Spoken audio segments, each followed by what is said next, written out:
slip out the south.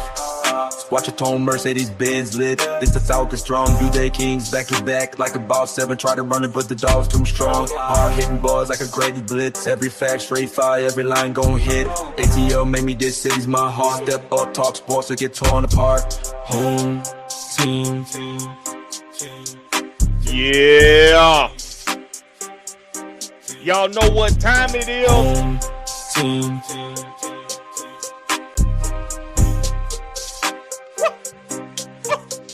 Fans got that chop to the chip with a flex. Hawks in the cut, ice cold like a tag. A-Town legend, I debate with the best. Come weak with the text, get late to rest. Home team. It must be Tuesday.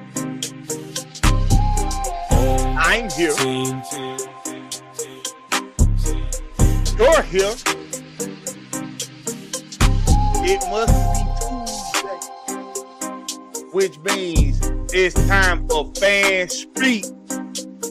Well, we like to do one thing and one thing only. And I ain't got Big Will here yet to say it. So I shall oblige. We do one thing and one thing only. Drop that motherfucking link. Don't speak about the cell, what you tone. Mercedes Benz lit, this the Falcons throne. You gay games, bet the bad like a boss. Sub bun, try to run it, but the dog's too strong. Hard hitting bars like a Grady blitz. Every fast straight fire, every line gon' hit. ATM made me, this city's my heart. Step up, talk sports, so you're torn apart. Whole team. And make sure you pump your motherfucking fist when you say that shit. Keep it down, son. This is my time to shine.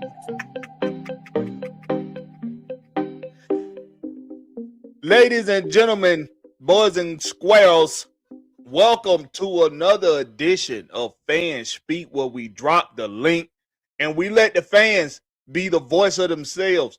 You don't need me to be your voice. You got your own voice.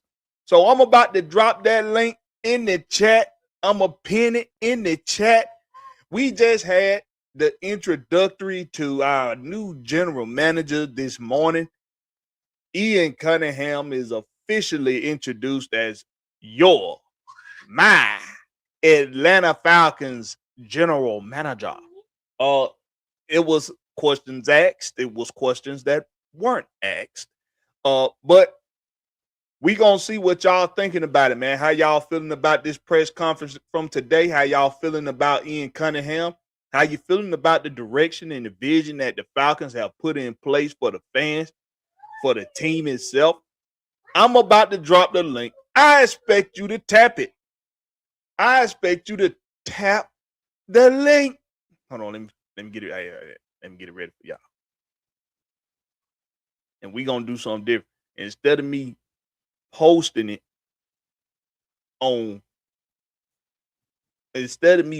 the link in the chat through StreamYard, I'm gonna go to YouTube and I'm gonna post it in YouTube and see if that makes a difference. Well, you know what? I did that last time. Son, what I just say? What I say? Keep it down. Shh. You're gonna get knocked out, boy. I'm about to drop that link for y'all. Y'all don't mind my boy. He in the back. He on one today, but he on one. I'm on two. So let him try me. Let him try. All right. So let me get this link for y'all. I really don't think it matters because StreamYard be kidding. I'm gonna give y'all a suggestion before I drop this link. I'm gonna suggest this to you for everybody that drops the link. Okay, for everybody that drops the link. For everybody that tap the link. For everybody that tap it. Make sure you close your YouTube window out. Make sure you close it out. And make sure you don't have any additional StreamYard windows open from maybe when you tapped on the link one time before and you just never closed that window. Go through your browser, whatever you're using for your browser. Go down here and make sure you don't have any additional StreamYard windows open. All right. Well, I'm finna get you up out of here, boy. Cause I know what I'm gonna do, son. I'm gonna end up tombstoning you into the bed. I'm gonna tombstone you head first into that bed, boy. Cause you don't want to listen to that. You is on one. All right. So we gonna drop the link.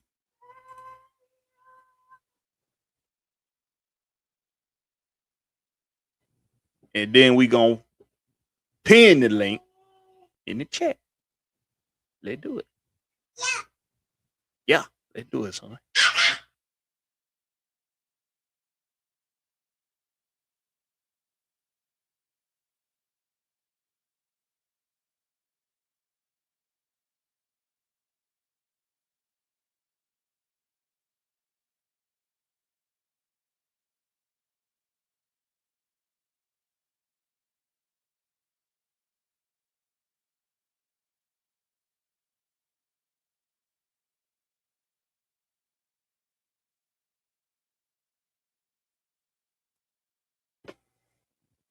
All right, the link is pinned in the chat. Hey man, y'all do your boy a favor. Hit that like button, hit that subscribe button.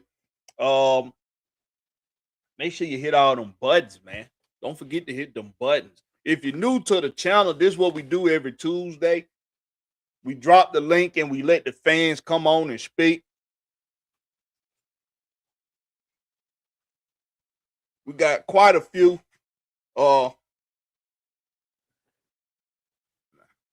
We got quite a few events have occurred. Got some folks waiting in the back already. I'm gonna go on and bring y'all up, man. I ain't gonna do too much spitting today. Not too much. I'm gonna let y'all do y'all thing. Let me move this out of the way.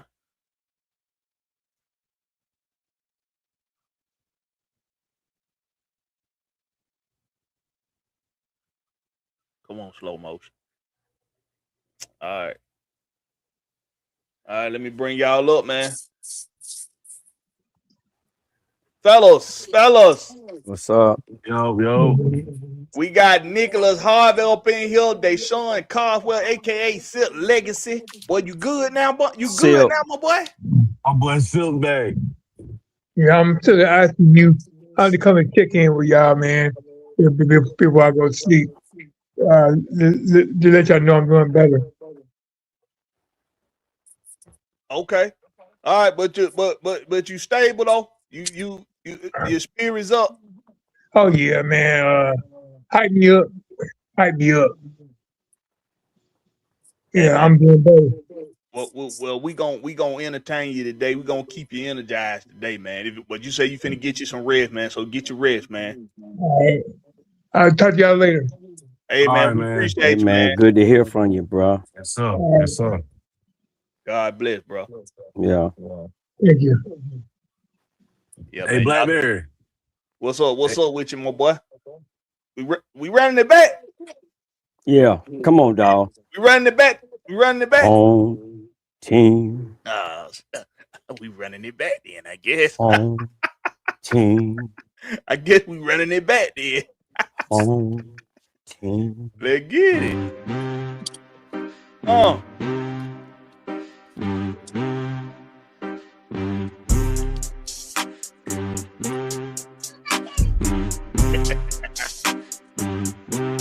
Hey, Blakberry, you gotta Start start doing some episodes Watch too, your man. Mercedes Benz lit. This the Falcons strong. You they kings back to back like a boss 7. Try to run it, but the dogs control. Hitting balls like a Grady blitz. Every fact straight fire. Every line gon' hit. ATL made me decisions. My heart step up. Talk sports to get torn apart. Home team.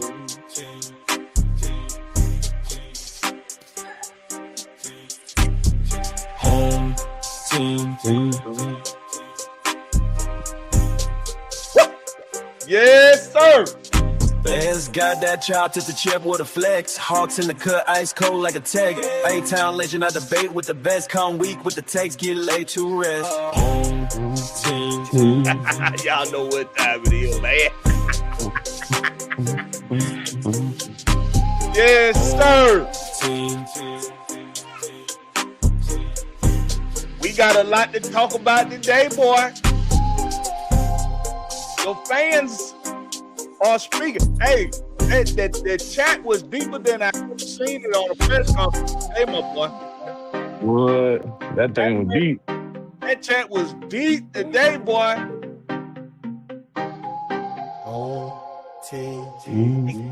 Yeah, it was way deeper than when Kevin Stefanski was up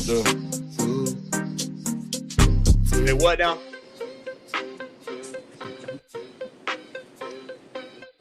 He said it was deeper than, when Stefanski came up. What you tone? Mercedes-Benz lit, it's the yeah, Falcons yeah. throne. You gay games, bet the bad like a boss. Sub bun, try to run it, but the dog's too strong. Hard hitting boss like a gravy blitz. Every fast straight fire, every line gon' hit. ATM ain't me, this city's my heart. Step up, talk sports, so you're torn apart. Team. Man, y'all, hey, y'all do the damn thing and shout out. Y'all do the damn thing and shout out to the artist, Artie Fishaw. His name, Artie Fishaw. Shout out to the artist, Artie Fishaw. Y'all know who that is? Y'all ever heard of Artie Fishaw? I haven't. You ever heard of Artie Fish? You heard of Artie before, ain't you, Nick? You ever heard of?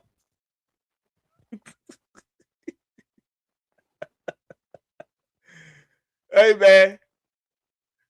Many blessings, King Leonard supporter. He up in here, man.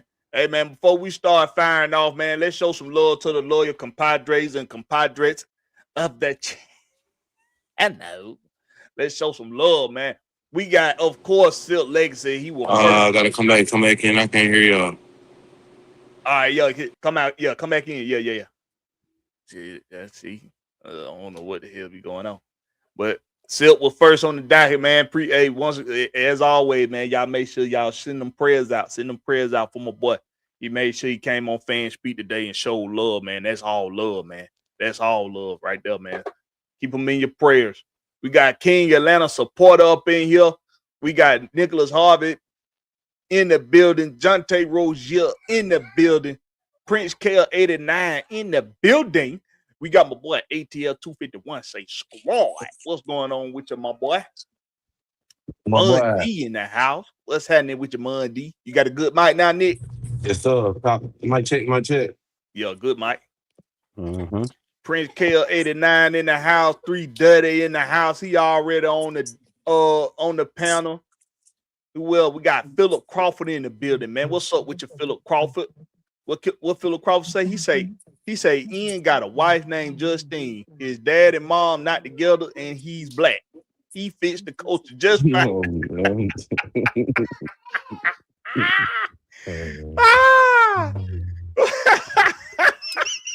Well, fit the culture to the T, don't it? Well, he right at home, man. He right at home. He back home. He did say he feel good to be home. Hey, sometimes you just need for that familiarity. Maybe that's all we need in Atlanta, some familiarity. I can't wait to see how you feel about this prayer conference, though. Ooh, man. I'm gonna talk my shit. I'm gonna let y'all talk y'all first. I gotta tame this wild animal for in a minute. Gotta tame this Tasmanian devil I got up in here. Man, what's up with you, Casito? That kid happy, man. He in there with his dad, man. Man, this joker here. 2 years old. It's that theme song, bro. Get the people going. I'm telling you. Yep. That's what it is, man. That's what it is, man. Son, sit down. What you doing, boy? We got Bernard Cantrell in the house. What's happening with you, Bernard Cantrell? Yo, Prince Kell, now see Prince Kell understand the assignment. He understand. He say, I ain't pumping no fist. I'm knocking a motherfucker out. He understand the assignment.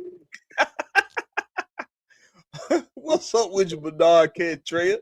What's happening, my boy? Who else we got up in here, man? We got Ray Fitted. Boy, what's up with you, boy? I ain't seen you in a midnight, my boy.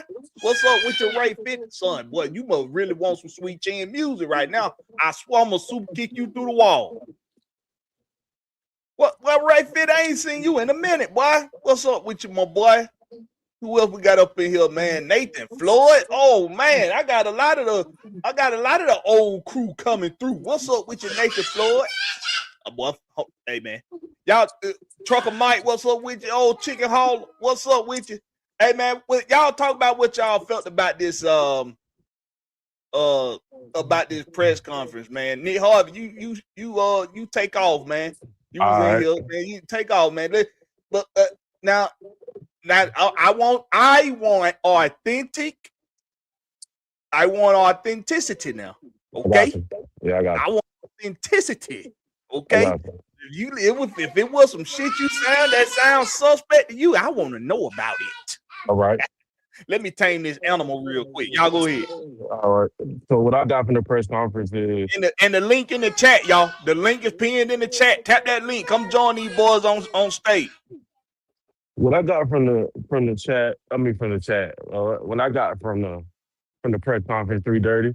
I don't know if you heard the same thing, but I heard somebody I feel like had the clear vision of what he want to come in here and do. Like he already had the premeditated plan on what he wants to come in here and do. And the fact that he also answered all the hard questions. He didn't duck any questions that was asked. It just seemed like he's generally excited to be here. So I'm just ready to rock and roll, basically. I'm just on the wait and see basis. Because, of course, at the introductory press conference, they're going to say everything. They're going to say all the right stuff. But I just need action now. I'm at the point where I'm tired of words.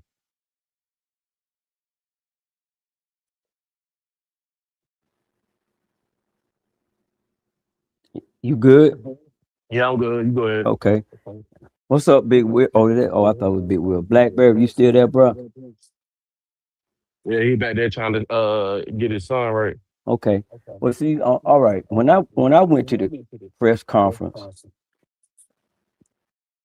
I was just reading the room, man. I was just reading, how him and Matt was talking. Him and Matt Ryan was, going to be conversing and were they on the same page and things like that. Because I know, there's a certain way that they're gonna handle the questions. I get that. Like you said, Right. the beginning of it is gonna be it's formatted. Right. They're gonna tell you what you want to hear. Right. So it was a couple of things that he said that I agree with, and I'm glad he said it because that's kind of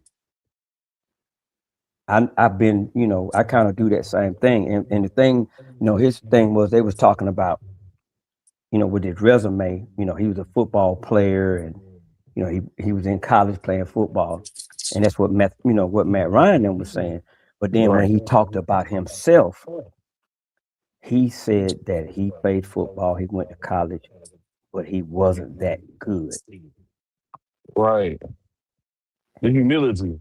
Right. There you go. That's what I'm talking about. You know what I'm saying? He's like, I wasn't that good. So, but he found out that because he still loved football, that at an earlier age, that he could still stay in the game and not be a player and still have an impact on the team because there's so many different things that are going on. Outside of being a player, yeah, outside of being a player, that's anywhere. It's in any organization that has multiple levels of, especially in management. You got all kinds. You got supervisors. You got lead people on the floor. You got people that supervisors. Then you got their managers, and then you got their managers all the way up to the plant manager, which right now would be Mr. Blank, Matt Ryan, and then everybody that falls under that umbrella under Matt Ryan. So for him to go ahead. My bad. I was just gonna say, so do you think that Matt Ryan's job is done? Like you think he's sitting back with his feet up now? Or you think he's still, because judging from the press conference, I feel like Matt's still gonna have maybe some kind of say so. Which goes back to the whole thing of him being the GM anyway. Right. But look, there are some things that, like I said, I read the room, right? And I picked up on some stuff. Okay, now you got a quarterback. Before we didn't have nobody really that played in the ball. Right. Now you got a quarterback and you got a lineman. So him and Matt Ryan is going to be on the same page on a lot of things, especially offensively, because of that football pedigree. And like I said before, for this guy to come on and say, "Yeah, I played college football," but he realized he wasn't that good. And when you can tell give yourself an honest evaluation like that, and at the same time, because you still love the game, that you still find a way to make an impact on the game of anything that you love, you find, you get in where you fit in at. I think that's a real good start for him.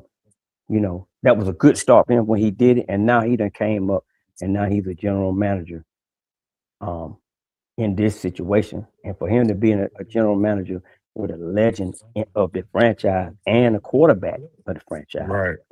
you know what I'm saying? It's gonna be. I think that they have some work that they're gonna put in, and I think that, man, it's gonna be some surprise moves.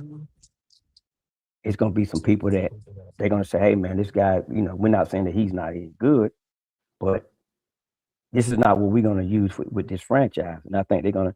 I'm looking forward to seeing these first moves.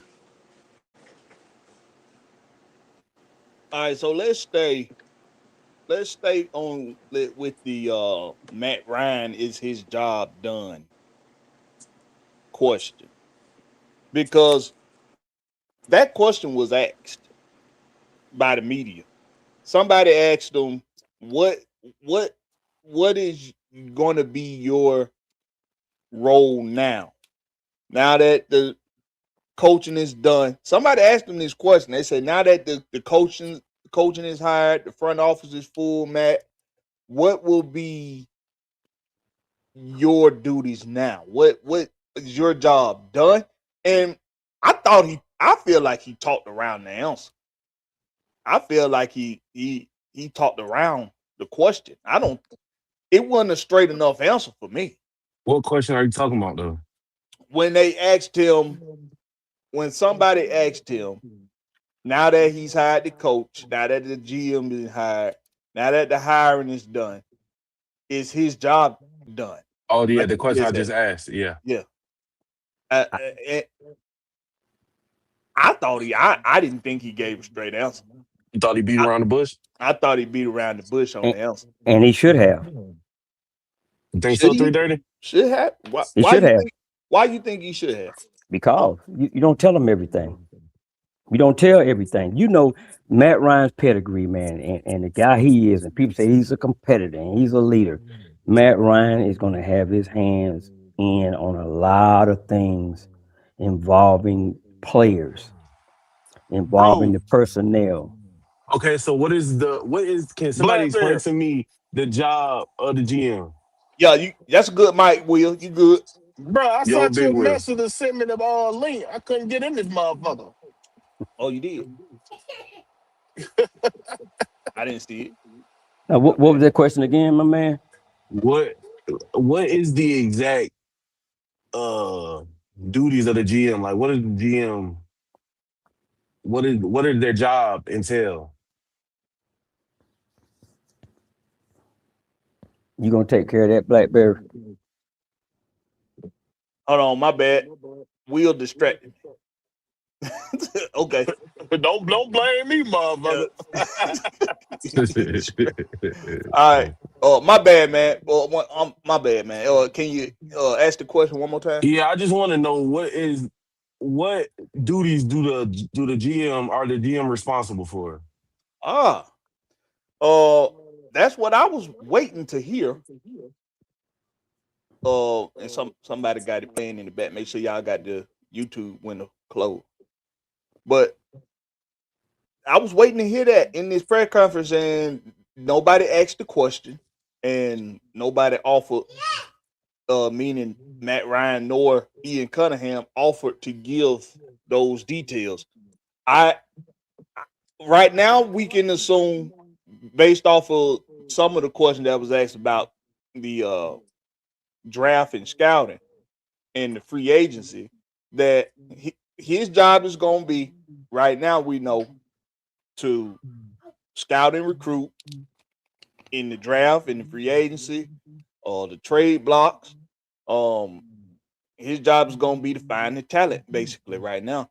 I When I don't. asked that question, I meant like in No, general, like in no. general. If you listen to the thing too, he dealing with the contract too. He already said he finna comb over the contracts and work on the contract. So he's doing everything that the general manager do except hire a head coach. Matt Ryan told y'all these things, but folks ain't trying to listen. He's doing everything that the GM supposed to do except hire a head coach. He just said tomorrow he's getting with the guy on the capologist person, whoever that is, and they gonna go over the roster. So he's still doing the contracts and all that stuff there, but he's just not doing the hiring of the coach. Him and the coach were working cohesive. Yeah, he did kind of lean towards he was a money guy. So I did catch that, throughout the, when he talked about his particular expertise, and how he looked at things from a general manager's perspective.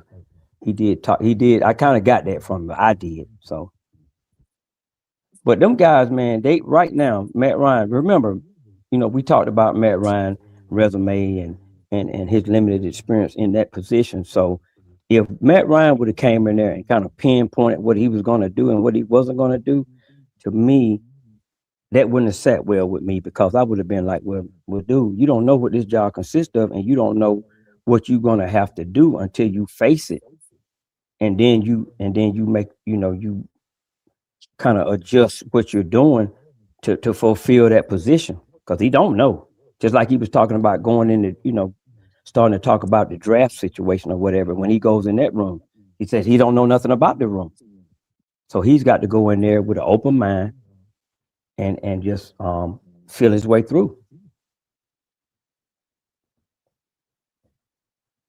All right, so when we heard him say Ian Cunningham, because he was asked about, or they were both asked about, is Michael Penix what?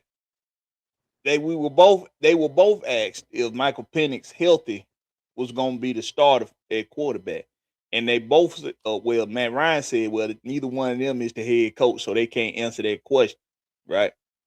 And then I love that answer. I love the shit out that answer right there. Right. But That let you know he had, because Kevin Stefanski got the control of his roster. I like that answer right there. well, you like the answer, but Philip Crawford asked this question. He said he's going to retain players and upgrade positions. Who y'all think we losing?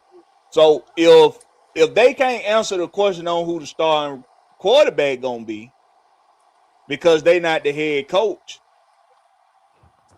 how serious do we take the comment of him upgrading positions? No, he can listen. He can determine who we gonna have on his roster and shit like that. He can't determine if Michael Penix gonna be a starting quarterback. That's for the head coach to determine. The head coach gonna determine if this the guy So I what want in my about scheme. so what about it outside linebacker? What about it corner number 2? What His about job, it you ain't nose hit the part. tackle? You ain't hit the part where he said my job is to bring competition in and add to this roster. He said this roster is not there, but it's my job to bring competition in to add to this roster. Now Kevin Stefanski gonna have to say so over the 53.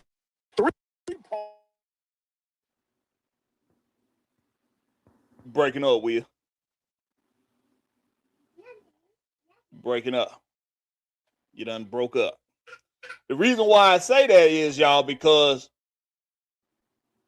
like Will saying, he'd say it's his job to bring in a competition. Well, you also said it's your job. He's going to upgrade position. What if coaching doesn't play who in Ian's mind is better suited for the position? Is him or Matt Ryan going to step in and say, "Hey, you need to play such and such. He better for this. He the better man for to start at the position." That's when you have to establish what the objectives are, what you know, what kind of performance you want out of that Mic player. check, mic check. That's good, Mike. Yeah, I had to put this shit on do not disturb. I had a phone call coming through that month. Okay. But the part about that Blakberry, bro, what you asking? Damn, I lost my train of thought. Shit. What you asking? Well, hold on. Let me Duddy was finish. saying something. Let Duddy finish what Okay. he was saying. Go ahead, Duddy. But for them to it's not about them agreeing or not agreeing. I think that they have to come up with a criteria for what they measure by to where that they're going to make moves if this player is not doing what he's supposed to do, you know, meeting that criteria. I'm giving for an example. I think I guess I'm saying his name right. He's probably going to look at them injured reserve guys first. Ian Cunningham. Ian.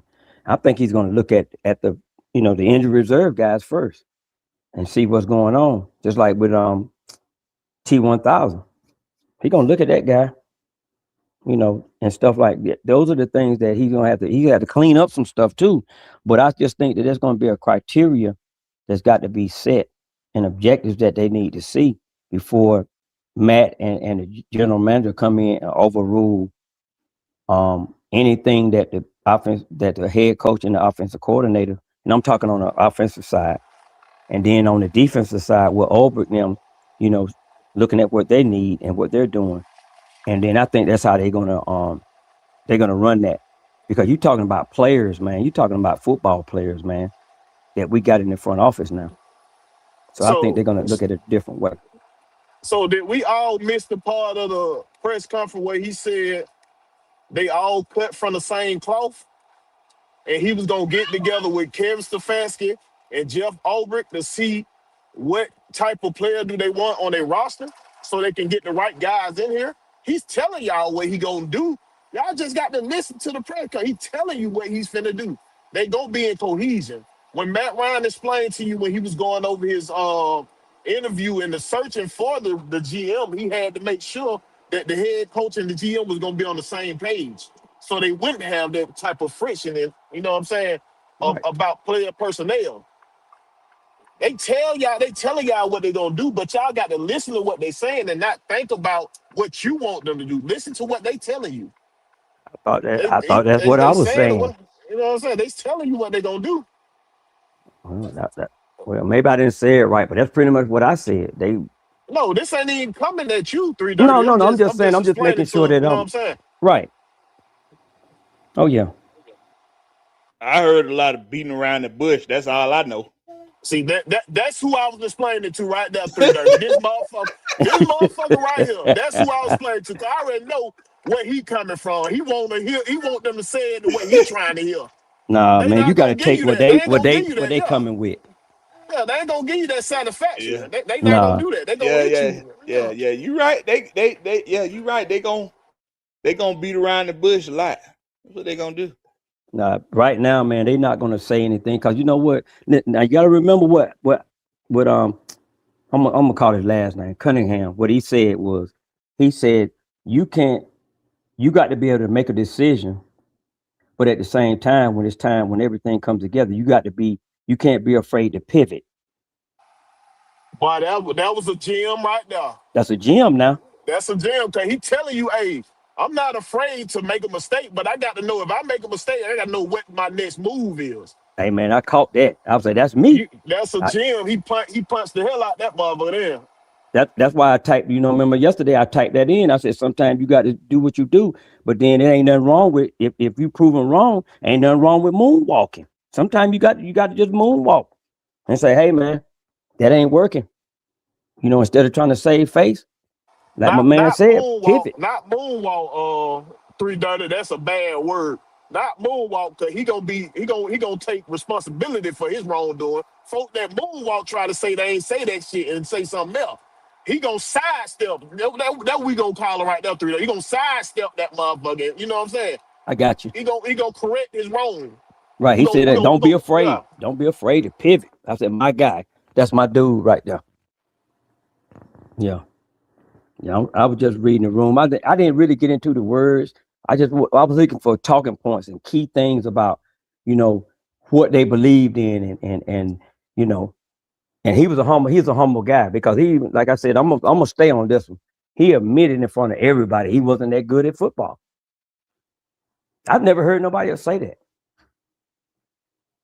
I've never heard nobody else say that, you know. Very self-intuitive. He's very self-aware. Mm-hmm. And that helps. That goes a long way when you can be real with yourself first. That means you can expect him to be real with you. Well, there you go. He being real with himself. That's what I was pointing at.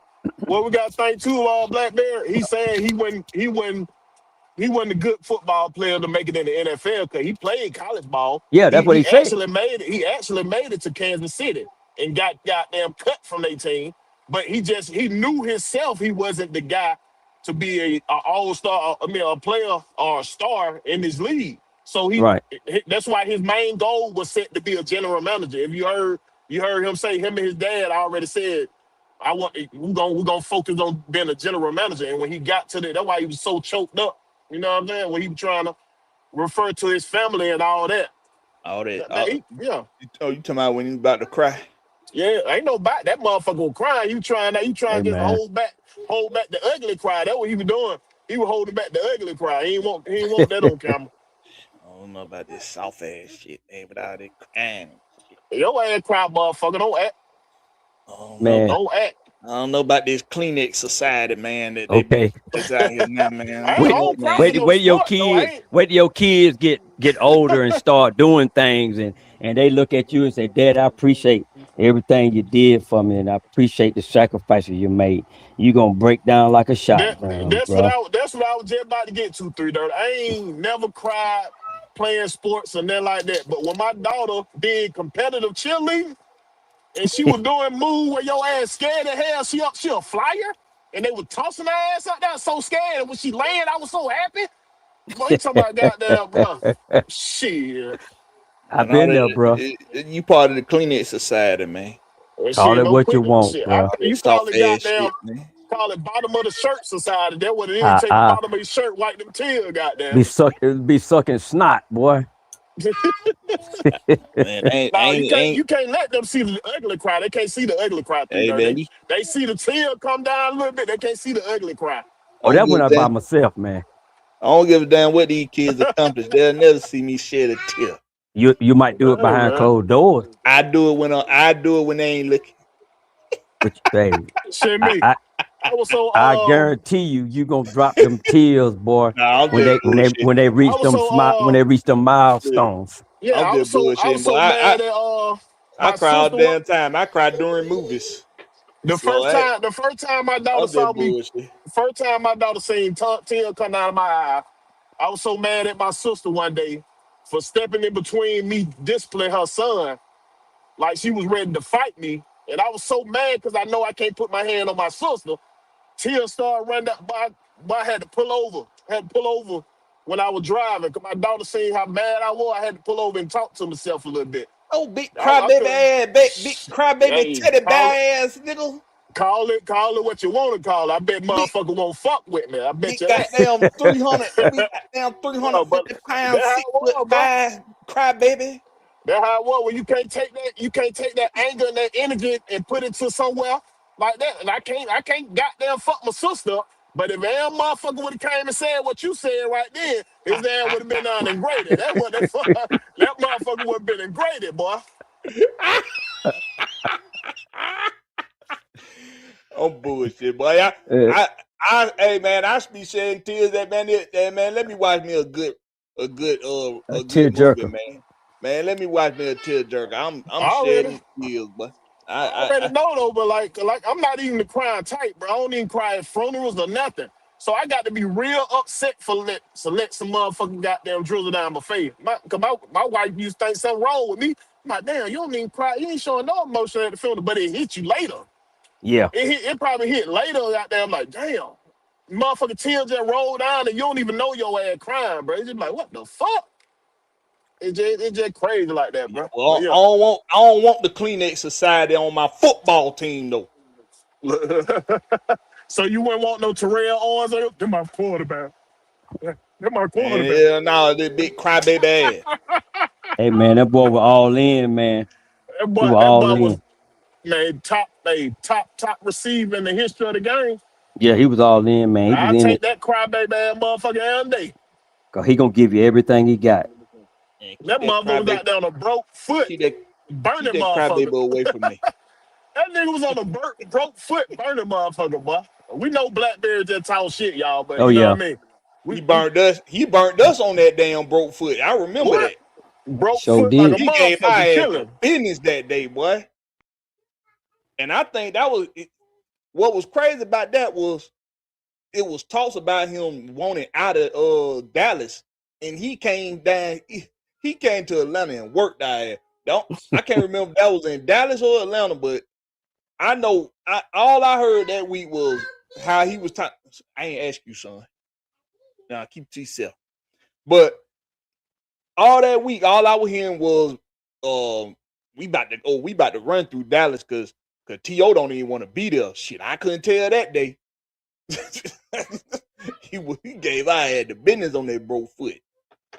The business. Ray Fitty said he go establish the trenches and go do a lot of trading back. Yeah, I heard He him say touched my that heart when he said that, boy. yeah, I heard him say first thing he said about draft picks was you use draft picks as currency. It's current, So boy. that told me already, oh yeah, he mean business when it comes to this draft. He understand the assignment when it comes to them draft picks. When that motherfucker said we're gonna beef up the trenches, we're gonna focus on the trenches. Oh my God, that's all you. Now see, I think this came in around the time the conversation was about what their jobs are in particular. And now see, that's more of what you're doing in the assignment. We building the trenches. We gonna stack up draft picks. You know, he said a lot of what he saw in Baltimore with how they stack up draft picks, a lot of what he saw in Philadelphia, how they stack up draft picks. He said he's gonna bring a lot of that over here to Atlanta. And I can appreciate that because what's the prime examples I've been using when it comes to building a franchise the right way, y'all? It's been about the functioning of the organization, the structure of the front office, and how you approach building a foundation. Son, you just want to be a part of the conversation. Your son showing you he ruled that house over there. That's what he doing. Motherfucker, I don't care what you doing. I run this shit. I'm finna put his ass up out of here in a minute. He just don't know it yet. But he finna get put up out of here. But you got fix his ass one of them specialty bottles. Night bottle. Night motherfuckers. This joker don't take no bottle no more. This joker here he whole ham hock. Oh well, sippy cup, nigga. You know how I go down. Shit. He don't want the sippy cup no more. He want to drink out of bottle. He want to drink out of water bottle or out of cup like the big kids. He don't want the sippy cup. No. He take the sippy cup and throw it at your head. Oh, that's even easier then, cause you can fake like you drinking out that cup, get into his ass knocked out. I'm finna get his ass some Benadryl. Hey. Hypothetically, this is hypothetical talk right here. We ain't doing this shit. I know, right? Well, we don't need them Me Too folks on our back. He said he's drugging his baby. Boy, every one of them Karens will be on my back, boy. They'll be you on have my back. no right giving your baby drugs. Hey, you want to know something crazy, right? A lady did tell me and my wife that one time. Before we had him and my daughter, when it was just my oldest, we was on a train coming back from a game, and she heard us joking about how we gonna give his ass some Benadryl, put his ass to sleep tonight. You shouldn't be giving your kids over-the-counter drugs. I say, well, damn, bitch, the damn doctor prescribed them drugs, so why I can't get some drugs? Right, man, they literally got a drug called nighttime Dayquil that they give y'all ass. But I'm you want telling to you, talk come about on, some damn Benadryl. come on, come on. You should have told, okay, we'll give his ass some nighttime Dayquil, motherfucker. Give his ass some nighttime Theraflu. That'll really put him out. Go Nah, night. I'm just bullshitting, y'all. I don't do those things. I don't do that. He's talking in hypothetical terms. I better keep the Karens off Disclaimer. my damn page. Keep the Karens away from my page. Ghost Pepper say, let's keep in mind that Ryan explicitly stated that he does not intend to micromanage the head coach and GM. He did explicitly say that. Exactly. That's what you want. You want him to let them folk do their job. Yeah. And another statement that he said I like also was he said he don't believe in, I'm trying to make sure I don't misquote him, mortgaging your future for today. Right. He said you don't want to mortgage your future. Right, that's He what said I'm you saying. want You to don't think want to about do the it. now and the future. So you don't want to put too much stock, pretty much. He pretty much throwing shots at that Kirk Cousins shit. You know We what? don't, I'm glad somebody else said it before I did. we don't want a mortgage on this shit right here. Get this motherfucker Right. all this guaranteed money. I would have You know thrown when money it's in spent. incentives. You, If I you, was you, gonna give Kirk Cousins some money, I would have thrown incentives in there. Hey, if you touch this marker, we'll get you this. We'll give you this. You yeah, know I what I caught mean? that shot. I caught that shot fired, boy. I was like, I hope Terry don't hear that. But they can still cut his ass. So He gonna be cut. I Long as don't. they make if they make a decision before March 13th and say he gonna be a post June 1 cut, then they can his money won't be guaranteed. But they got to say that they got to make a decision and say that before March 13th. Yeah. Or But they'll be on the hook for $69 million. well, they can still cut him and still save they can still cut him after the fact. Long as they cut him before June next year. Long as they cut him before June next year, No. they'll say that I just got a 77. dude that broke down. I got a dude that broke down the shit, the contract and shit, and they gotta say before March 13th that they're gonna cut him June for if they don't say they gonna cut him and he's still on that roster, they on the hook for $69 million. I got a dude that broke down the whole goddamn. I'm gonna send you the video. He broke down the whole thing, telling you what it Yeah, 67.9. Yeah. yeah. So yeah, he broke down the whole damn thing. Yep, 67.9. I don't know, cause on over the cap it's kind of confusing because on over the cap for 2027 it say that will be his base salary at 67.9. But it say if you cut him pre June, you'll save 77.9. So I don't know. Oh, you know what? That's because the 67.9. Wait a minute now. It was fit before they did the contract. Before they redid the contract, it was gonna be 56 this year, 56 next year. Now it's only 2 some this year, 21 this year, 67.9 next year. The 67.9 is the guarantee.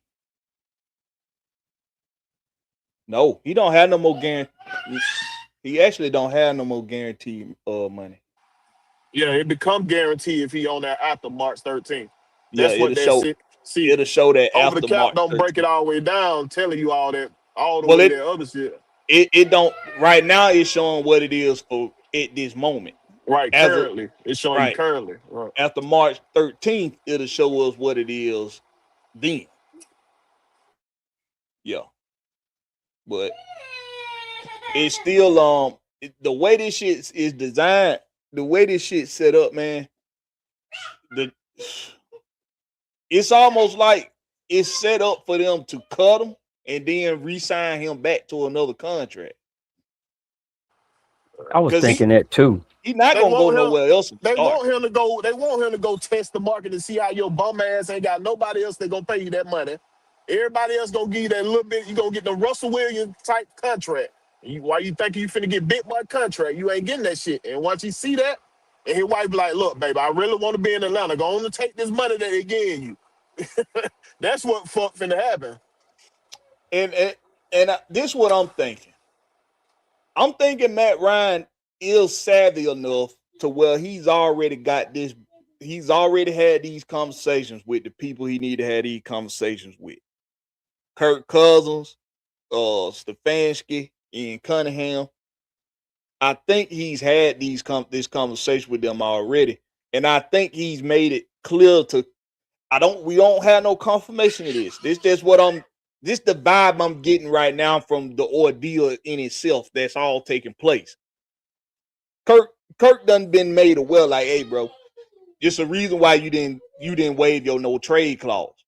You didn't waive your no trade clause because when nobody bite. You couldn't get no bites on you saying that you wanted to go start somewhere. Nobody was biting. Nobody's gonna be biting now either, because it's a whole nother season later. And whatever people's doubts were about you, whatever the team's doubts were about you this last season, those doubts have been put in tenfold this season because it's a whole nother season later. Now, in my opinion, Kirk Cousins is exactly where he need to be at.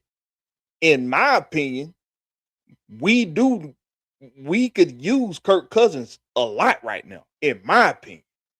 I don't think you start Michael Penix Jr., whether he's ahead of schedule or not. I think you do another deal, cut Kirk Cousins, make another deal with him. He's gonna take it because, like I said, I think Matt Ryan done made that privy to him. Like, hey, bro, that shit ain't gonna happen. You ain't nobody finna pay you that shit. We ain't finna pay you, and ain't nobody else finna pay it. And you ain't finna go start nowhere. I'll take This Joe your best Flacco over his right ass. now. They had the same stats. And Joe Flacco don't talk that much. Kirk talked too damn much. Well, he talked too damn much. They had the same fucking stats, and Joe Flacco got paid less. I take Joe Flacco over here than to have Kirk Cousins over here with that bullshit that he bring. I can't say I wouldn't take Joe Flacco over him, but when I'm looking at the circumstance and I'm looking at the situation, right? If I'm looking at the situation and the link is in the chat. I don't know why y'all ain't tapping the link today. Tap the motherfucking link. Come on in, talking shit. If fans speak. I ain't supposed to be doing all this talking. This for y'all. We did enough talking yesterday. I done did too much talking already as it is today. But I think that when I look at the circumstance, Kevin Stefanski as Kirk Cousins' quarterback coach and as his offensive coordinator, they had two really good seasons together in Minnesota. And I know that was a younger Kirk Cousins, but it ain't like it was 10 years ago. It was like 6, 7 years ago, something like that. Was it even that long ago? 20, yeah. Oh shit. It was about 8 years ago though. 2018, 2019. Damn. It was 7, 8 years ago. But I think you could get some of that chemistry and that camaraderie that they have. Kirk Cousins, now Joe Flacco would too, because he done played under Stefanski too. But Kirk Cousins had some really good seasons with Kevin Stefanski being alongside him as a quarterback coach and as a play caller. He had his first Pro Bowl season in Minnesota was in 2019. That was with Kevin Stefanski calling the plays. So I like the idea of you got a Kirk Cousins knowing exactly what kind of offense Kevin Stefanski gonna run, how to put that offense on the field, how to conduct that offense. And even though you're gonna have a different play caller in Reese gonna be the play caller, but it's gonna be Kevin Stefanski's offense. So I'm liking the idea of Kirk. And when I look at what Kirk has done with us. Kirk has won just as much with us as he's lost. And when he lost with us, it was him coming off the bench, taking over for Michael Penix a couple times. And of course, we know the 5-game skid that we went on with him when he was hurt and didn't want to goddamn fess up to being hurt and, sitting his ass down. But when he was healthy, when he was sound body and mind, we won with Kirk Cousins. And I know a lot of people saying his arm gone. His arm ain't gone. He made every throw he needed to make when we was winning with him this past season. Every throw he needed to make, he was able to make it. So that's just my opinion. I think you can continue to develop Michael Penix coming off the bench for one more season as long as it permits itself. Only way I bring Kirk Cousins back is last result, because Kirk Cousins don't know his role. He still think he the fucking starter. You're the backup. Your dumb ass standing over there on the sideline with the helmet on your head the whole fucking game. You're the backup, sir. Come on, no. Like, and he have that arm have shown that it's gone, Blakberry. I don't know what the hell you talking about. That motherfucker underthrown a couple players last year, and he throw picks straight to the defender. So he ain't show sign that he old as hell. That's why ain't nobody been down the door for his ass. He gonna have to be a last result signer for me. Like I say, I take Joe Flacco over him because Joe Flacco know his role. You know what I mean? And he's still able to make throws. He was looking damn good at Cincinnati. He was making hella throws at Cincinnati. It didn't even look like they were missing Joe Burrow at first. Until the defense started giving up games. They were giving up games like a motherfucker because they couldn't stop nobody. But what's going on, everybody? That's what I want to. What's happening? That's what I want to see. And Kirk Cousins gonna have to be a last result type motherfucker, bro. And he gonna have to take a massive pay cut. Hey, y'all wanna know what I found out today? That's so funny. What's up, Gas boy? What's up, with man? Justin Fields turned down the Pro Bowl. That's why Shadur Sanders got in. Yeah, I seen that too. Hold on, bro. That just show you how bad this Pro Bowl shit is. If y'all invite fucking Justin Fields to the fucking Pro Bowl, bro, come on, man. This is a joke. Well, popularity contest. You got all these quarterbacks hurt, and then you got Sam, not Sam, your boy, Drake May gonna be in the big game, so it's just off of circumstance. It's just off circumstance. It ain't off merit. Because all the top quarterbacks in the AFC hurt. Patrick, Lamar, Josh, they all hurt. Justin Herbert hurt. They saying a lot of folk were turning it down too, though. So yeah. But they need to go back to tackling. They need to go back to this being after the Super Bowl, so you can get the best players in the Pro Bowl. Is Justin Herbert gonna be in the Pro Bowl? Nope. See, even just because I know Justin Herbert will pick over fucking Justin Fields. Justin Herbert turned it down. Yeah. See? Because they're not really competing no more in the Pro Bowl. So how y'all think about the new GM, man? What's the point? What?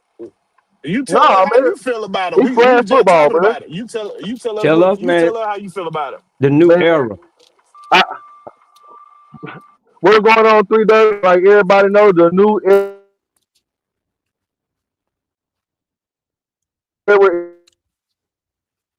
breaking up. Is here. You breaking up, gas boy.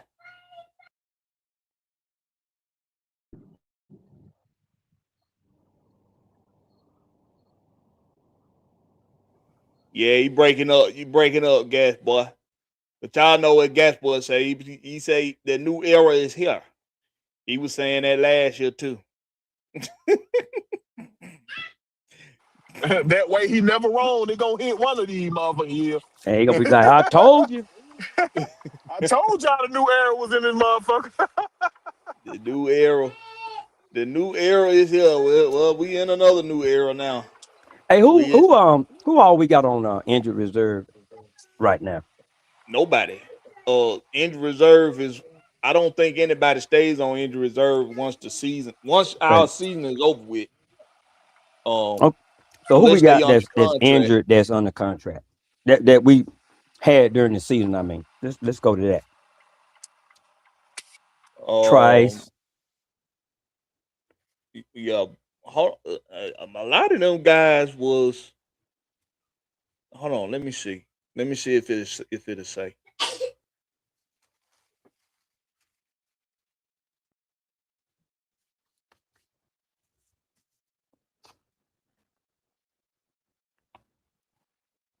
Just see if Cunningham gonna go in there and clean what he got to clean up over there. Because I don't think he's gonna keep a cat if he's been hanging around and they're not on the field. All right, as of February 3rd, offensive tackle Tyrone Whitley, Michael Penix Jr., and that's it. Okay. So what do we call Trice and T1000? What are their classifications right now?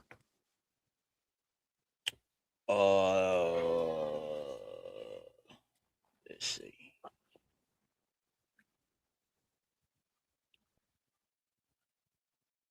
You said Trice. What the fuck? Trice and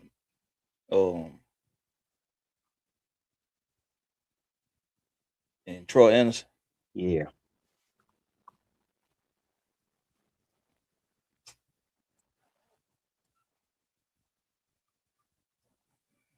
Why the fuck JD Bertrand still on this team? Oh Lord. Oh no, he won't be long. Don't even worry about that. Cut his ass from it. As soon as the last clock hit 0, shit, cut that. They're gonna let the hatchet man get him. Let me see. I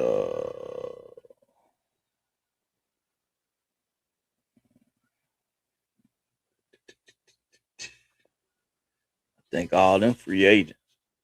Well, Trice okay. Trice isn't. He's still under contract. I actually want to see what Trice got, man. Injury reserver out. Okay, here we go. That's what I'm looking for. All right, so this who on the injury reserve or out list right now. Mike Hughes, Clark Phillips III, Zach Harrison, Sam Roberts, Troy Anderson, D'Angelo Malone, Braylon Trice, Caleb McGarrett, Stamps, Storm Norton, Tyrone Whitley, Emory Jones, Michael Penix Jr., Billy Bowman Jr., DeMarco Halem, Malik Verlin, and Kadira Hodge. Let me see what it say their status is as of now.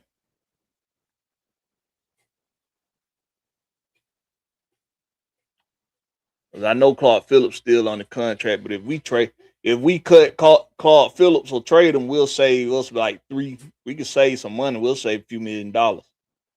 Okay. Clark might be up out of here. As far as Troy Anderson go, I think Troy is a free agent.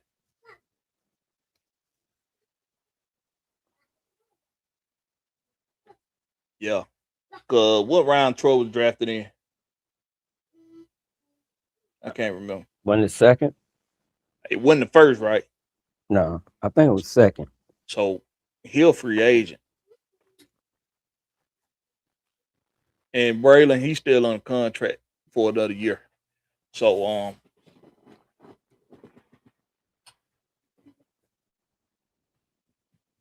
they got some work to do. Troy probably up out of here. I'm thinking that's what he's gonna do, man. I've seen a situation like that before. New guy come in and find out they got some guys on the payroll that's not not being available. Oh no, we gotta let them go. Yeah. Yeah.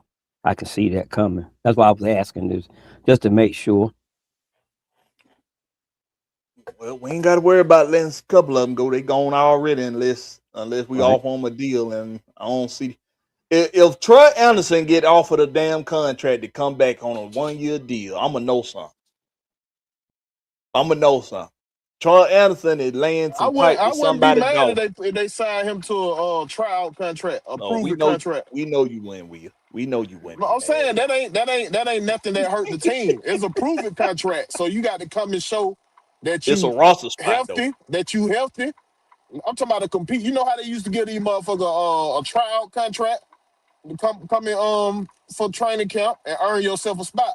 He got to prove that he's healthy. I won't even mind him doing that, but other than that, I wouldn't guarantee nothing That to I him. wouldn't mind. That I I wouldn't wouldn't guarantee have an nothing to issue him. with. I wouldn't have an issue with that.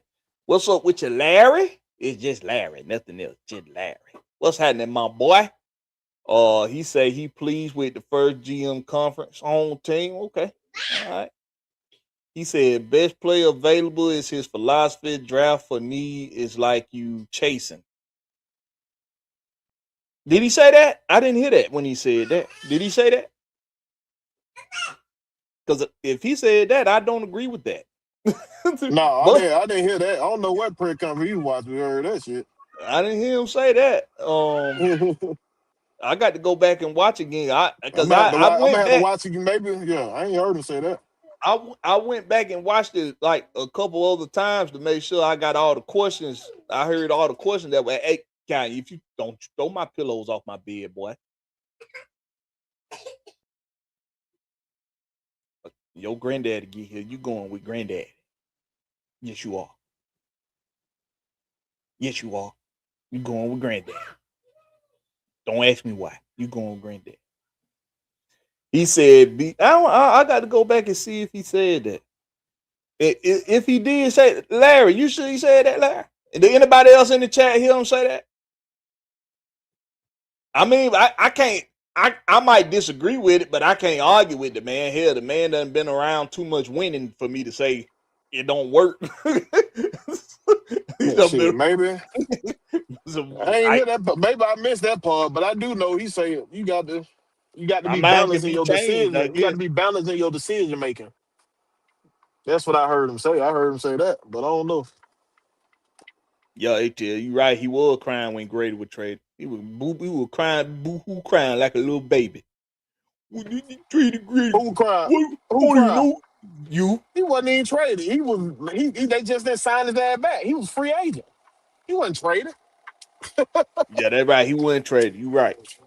But you were crying. Why they just couldn't offer Grady a contract? Everybody know I was going to the back for Greater Dog. I felt like we look and I felt like Terry lowballed the man. That's what the fuck it was. Lowballed the shit out of her. They could have paid And Grady 15.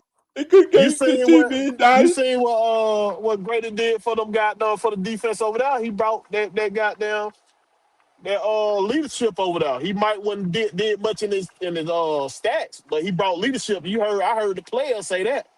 I That heard the goddamn players say lead, Greater brought that leadership over here and got us, you know what I'm saying? that leadership wasn't doing a damn thing for us.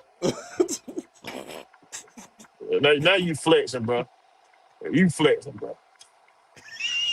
You flexing now, bro. Hey, ATL, you got to cry right now. Greater probably got down and lost a step, but you flexing, my You boy. about to cry right now, ATL.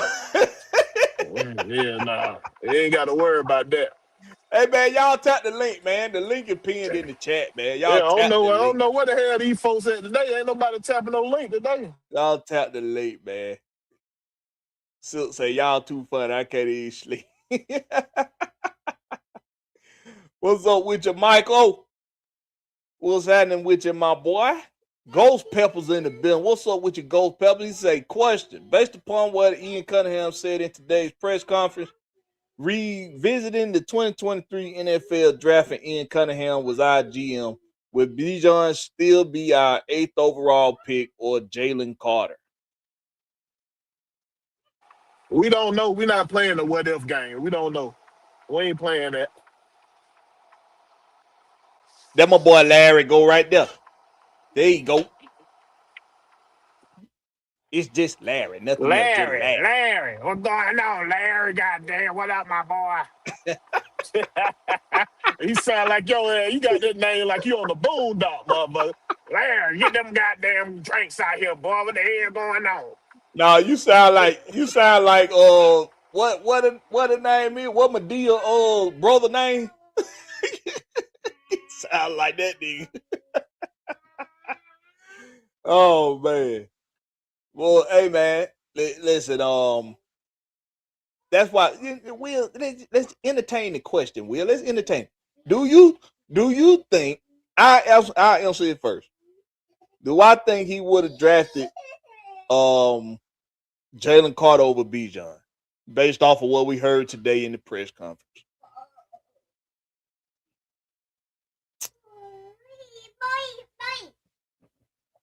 My son thinks so. I don't know. I don't. Let me I'm gonna think. say no, because if you listen to like what a lot of stuff his background, he like to look into the. I don't know, bro. That's a tough call. I don't know. You got to think. Arthur Smith was the head coach at the time. What would Arthur Smith want him to do? Arthur Smith would want him to get Bijan. So I think he still would have drafted Bijan. I think he still would have drafted. Then everybody, because I remember, son, get back up on that bed. When Bijan was drafted, Arthur Smith he was so damn giddy. He was so happy. He was the happiest we ever seen his ass after a draft.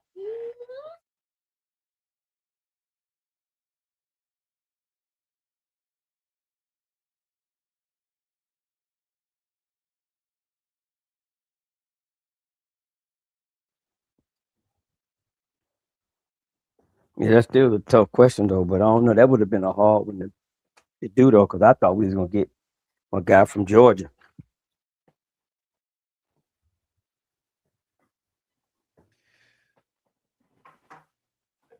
But yeah, that's how I think. That's how I look at it. I look at it as what would the coach at the time would want him to do, and Arthur Smith still would have wanted Bijan. We got to think about the trouble that goddamn Jalen Carter was in too at the time. So I don't know. That's a tough one. Yeah, that is a I knew factor though. what I The know. issues. What I know, I'm gonna say no, he wouldn't, because we already had a 1,000-yard back. He would have went defensive. I'm thinking about the philosophy of goddamn Baltimore and Pittsburgh. Bro, he would have went defense because we already had a back that already proved himself, so it wouldn't have been no need to get another back. So I say no. Yeah, I'm thinking we would have went defense though, somewhere in the trenches.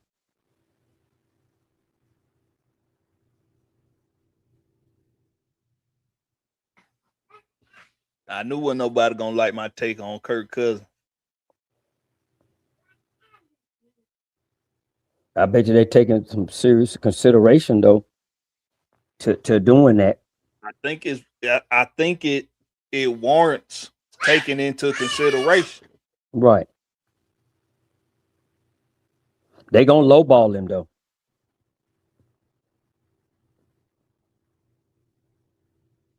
So you think you run some up in you? Hey man, y'all go ahead. Hold on a minute. Y'all go ahead. ATL 251 talking about, bro. You know I don't hate on Terry, bro. Come on, don't do that, bro. Nah. Don't do that, bro. Larry, you in here, man? Tell her what you think about the GM, Come on, bro. Larry. Unmute. Unmute your mic, man.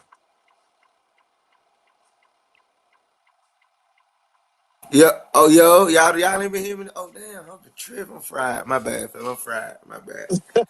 Go ahead. Tell her what you feel about the GM, man.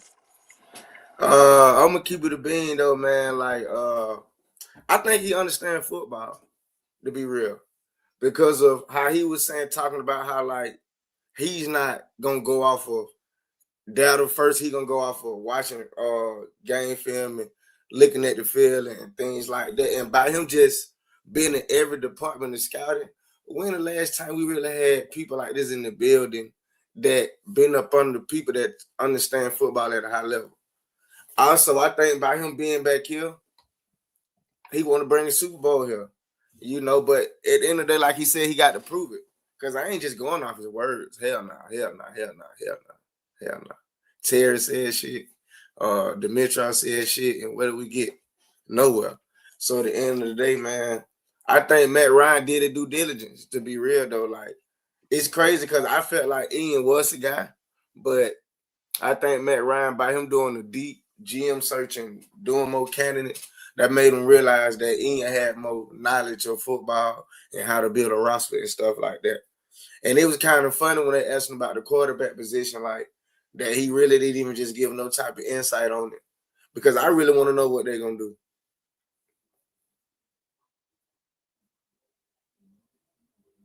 But I got a question. Do y'all think he'll trade Jesse Bates to get some picks? Yeah, I wouldn't put it past him. He say he love picks. Because he seemed like he picked driven. Draft picks.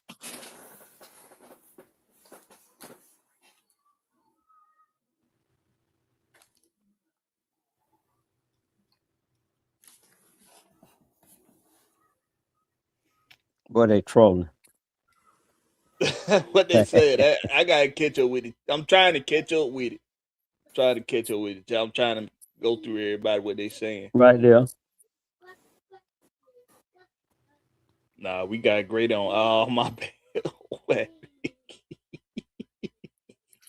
On a serious note, though, man. On the what pick we got in the draft, first pick? I know it's second round, but what number? 45, like, 42. I think 45. Okay. Do y'all think we go DT? It's possible. We better. Or even receiver. It's possible.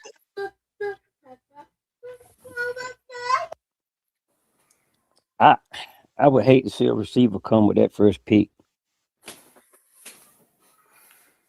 I think they could because of the spot they in and because it's gonna be their first pick, they could go either one of them directions. They could go receiver, they could go DT, they could go corner. They could do either or. It depends on who's available too. Because I don't think this is a deep defensive line draft. After looking at, I don't need it. After watching some of these senior bowl workouts, they don't look too good, man. Man, I see a lot of project guys. I see a lot of guys with projects. Even Lee Hunnam from Texas Tech, that a lot of fans is wanting us to go with. He'll project to me. I see sloppy technique. You remember the last dude they glazed? You remember the last dude they glazed over, right? He just used when he knocked over that one offense. Oh yeah. Well, I'm gonna be real though. Breaking over. I did see some good old linemen out there though, man. Now I seen some damn good offensive linemen. Man, oh yeah, I seen some pretty good old linemen. I was right.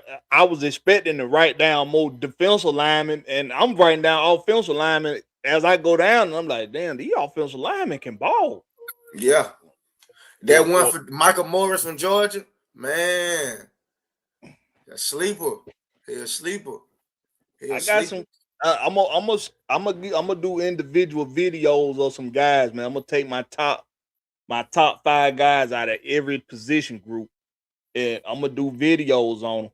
I started off in the trenches. I started with offensive linemen and defensive linemen. So I'm just, hey man, offensive line is deep. I think gonna be a little deep for the first couple rounds. First 2 or 3 rounds, offensive line gonna be deep. String y'all full of shit, boy. I'm gonna be honest. I think we had some offensive linemen that was on practice squad and that we got in the undrafted that really had talent. I think that they just didn't get no chance. I think to answer your question, man, I think they gonna it depends on what they do in free agency, is what they're gonna do in the draft. See, think about it. If they grab 2 big boys in free agency, they can go anywhere in the draft now. Cause You know what I'm saying? They That's a good satisfy point. their needs. So they can go anywhere in the draft. They can hit best player available at this point because they got 2 big boys in all season. How that's looking free agent wise for that position Yeah, across man, the league. there's some decent free agents out there too, man. Me and Will were talking about them last night. A guy that's kind of long in the tooth because he like 34 years old, but as like a rotation piece to put in there to plug the middle, somebody that can be a run stuffer. If you can keep Street and have this guy rotate with Street and draft you a big boy that they can both mentor into being something. Shelby Harris, man, free agent coming out of Cleveland.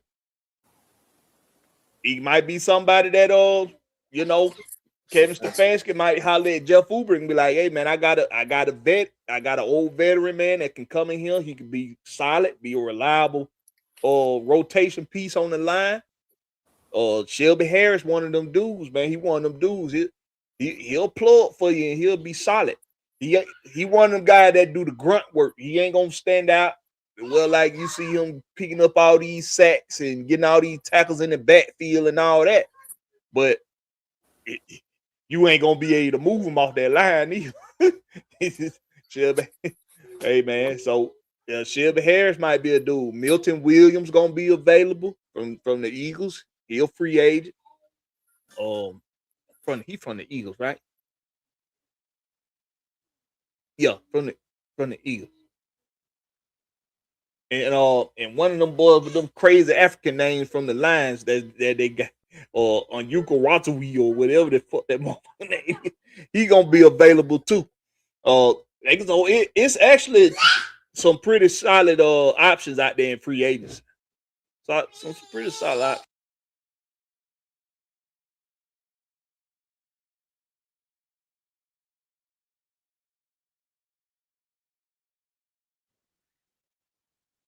Let me see. Mike say Grady was in Doyle's way. He was in a Rukaroro way too. Because we seen when them boys got an opportunity to go out there and get some real PT, man, them boys put it together, boy. And they put it together. We saw Root and Dollars come to life in 2025, my boy. Mon D say, I want CJ Allen, but I think he's going late first round or early second. Mike check. It's good, Mike.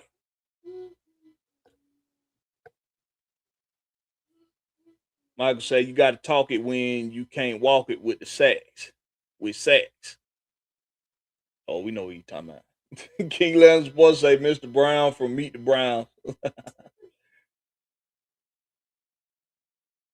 Jesse can stay. You say the link ain't working. Hold on. We're going to try something else then. I should have did it this way before. Everybody else tapping it. Yo. What's up with you about whatever? What's up, my boy? What's up, my boy? Boy, hey man, I told him I had to send somebody to look for you last week because I ain't see you. And when I don't see you, boy, I worry. Hey man, you know. What's going on with you, my boy? I can't call him my guy. I'm still in the fight. Hey man, what you think? Did you see the press conference?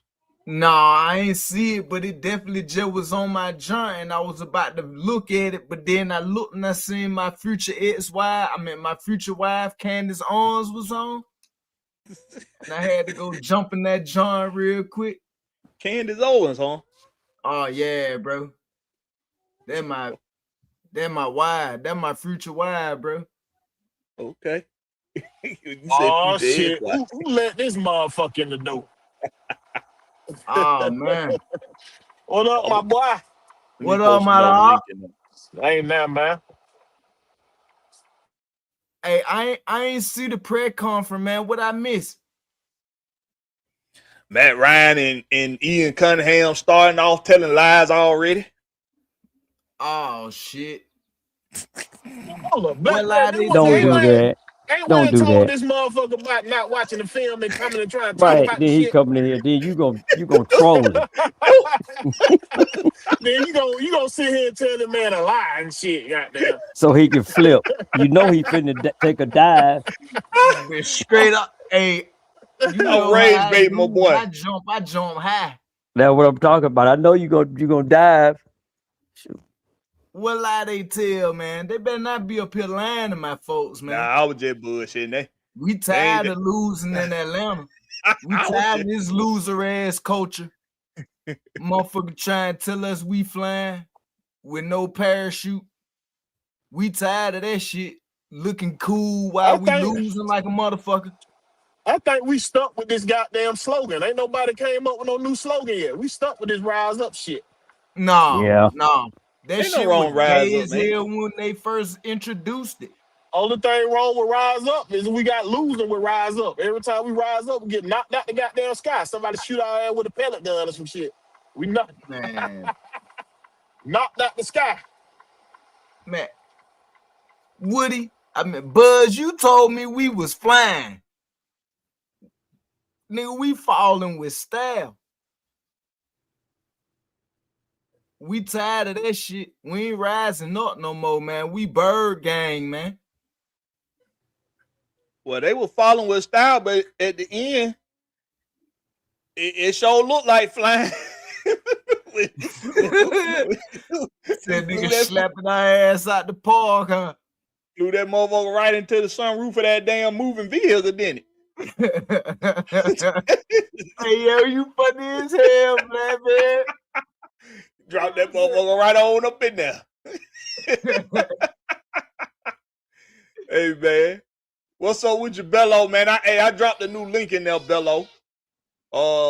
Let me see. We got Uncle Steve Lounge. What's up with your Uncle Steve? In the building, man. Tell Uncle Steve hit that link. One of them legends. Uncle Steve hit that link, man. That's a legend. Pop on up. You ain't got to stay long. We ain't gonna take. We know you royalty. We ain't got to take up your time. Exactly. You know what I'm saying? Yeah. And Big Will say he got that cash out ready for you this time. You got that cash out ready for you this time. Only if you accept food stamp. You accept food stamp, you good. You know what I was thinking about over the weekend, right? Snap. I wouldn't be shocked to see Matt Ryan at the OTAs and shit this off season out there over there on the sideline with Penix and talking to him. Don't be shocked if you see that. You weren't thinking about that shit. You heard me tell Blakberry that shit. That's what it was. You heard me tell his ass that shit. Hey, look. Hey, I want to say this though. Nan seemed like a lot of y'all want to buy into the program. Y'all just was crying last week. Boy, I swear. What that Mary J? Hey, they singing Mary J. You are mine. Hey, you got to say some of y'all. You got to say some of y'all, cause you know your boy Willie Will telling y'all let the shit work. Let the shit work. To me. I ain't gonna lie. I'll be with you 90% of the time, cause it's like a lot of these people be talking off emotional comments and just going off of what they done heard. They ain't even really listening. They ain't did they due diligence on research or nothing. And it's like when I first heard them say, like for instance, when they said they have Stefanski, oh man, we had the racist coach in the league. I'm like, come on, dog. Like, this is what we talking about, bro. Like, this is what the first thing y'all think of as this man as a coach. Oh, man, he don't like black quarterbacks. What the hell are we talking about? Man, I'm a grown-ass man. I don't believe in Santa Claus, the Easter Bunny, or the Tooth Fairy. And throw racism right on along in there with them motherfuckers. All them real. But think about it. Dude. You know your ass believe in that shit when you grow up and got Santa Claus fat ass come down that shit. Man, I ain't get much of shit for Christmas as a kid, no way. So I didn't see Santa Claus. Me either. I got my shit out the crib. I watch all y'all tear y'all shit up. Then when out the crib, I had my shit. Y'all tore all y'all shit up. I was good. Y'all mama and dad didn't love y'all. My mama and dad love me. Hey, so home team, I got a question. Go ahead. As in scheme wise, or West's Fancy say he want the scheme being. How do you feel about how y'all boy feel about the scheme? I love it. I'm a running back. So anytime somebody tell me we finna run the damn ball, all my senses flare up. I just get, hey man, I can't like what I would say back in the day when I played ball. I can't say over the air, but this the balance we've been looking for though. It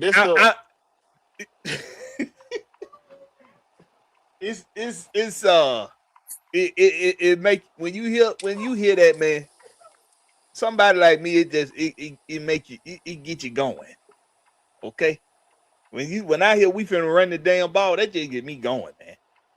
Because all I think about is knocking a motherfucker block off. I'm finna run a motherfucker over. When on the other side of the ball, cause I play both sides of the ball. Hey, we gonna stop the run and we gonna run the ball. That means I get to run somebody over and I get to knock somebody block off on defense. I love it. So we build in the trenches, man. Like you say, man, it's gonna be. Matt Ryan said this in the beginning. He said this gonna be a tough team. We're gonna be tough. Like the days of being fast and light on our feet. If you can't be fast and light on your feet and still be able to put that lump on somebody, you're not gonna be an Atlanta Falcon under Matt Ryan rule. Because I'm gonna be honest, I want to say this. Like I even feel like even last year, the defense they did their thing a lot of times, but I felt like, man, majority of the time we played like soft football.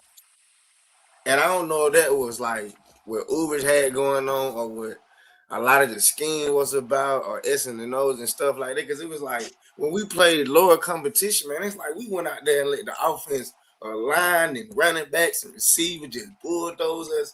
And I hear a lot of times people be saying like, oh, but we played damn near good football. And I'm like, bro, because we get picks and sacks and fumbles, but overall gameplay, we don't be looking like a complete defense sometimes, a complete offense strong.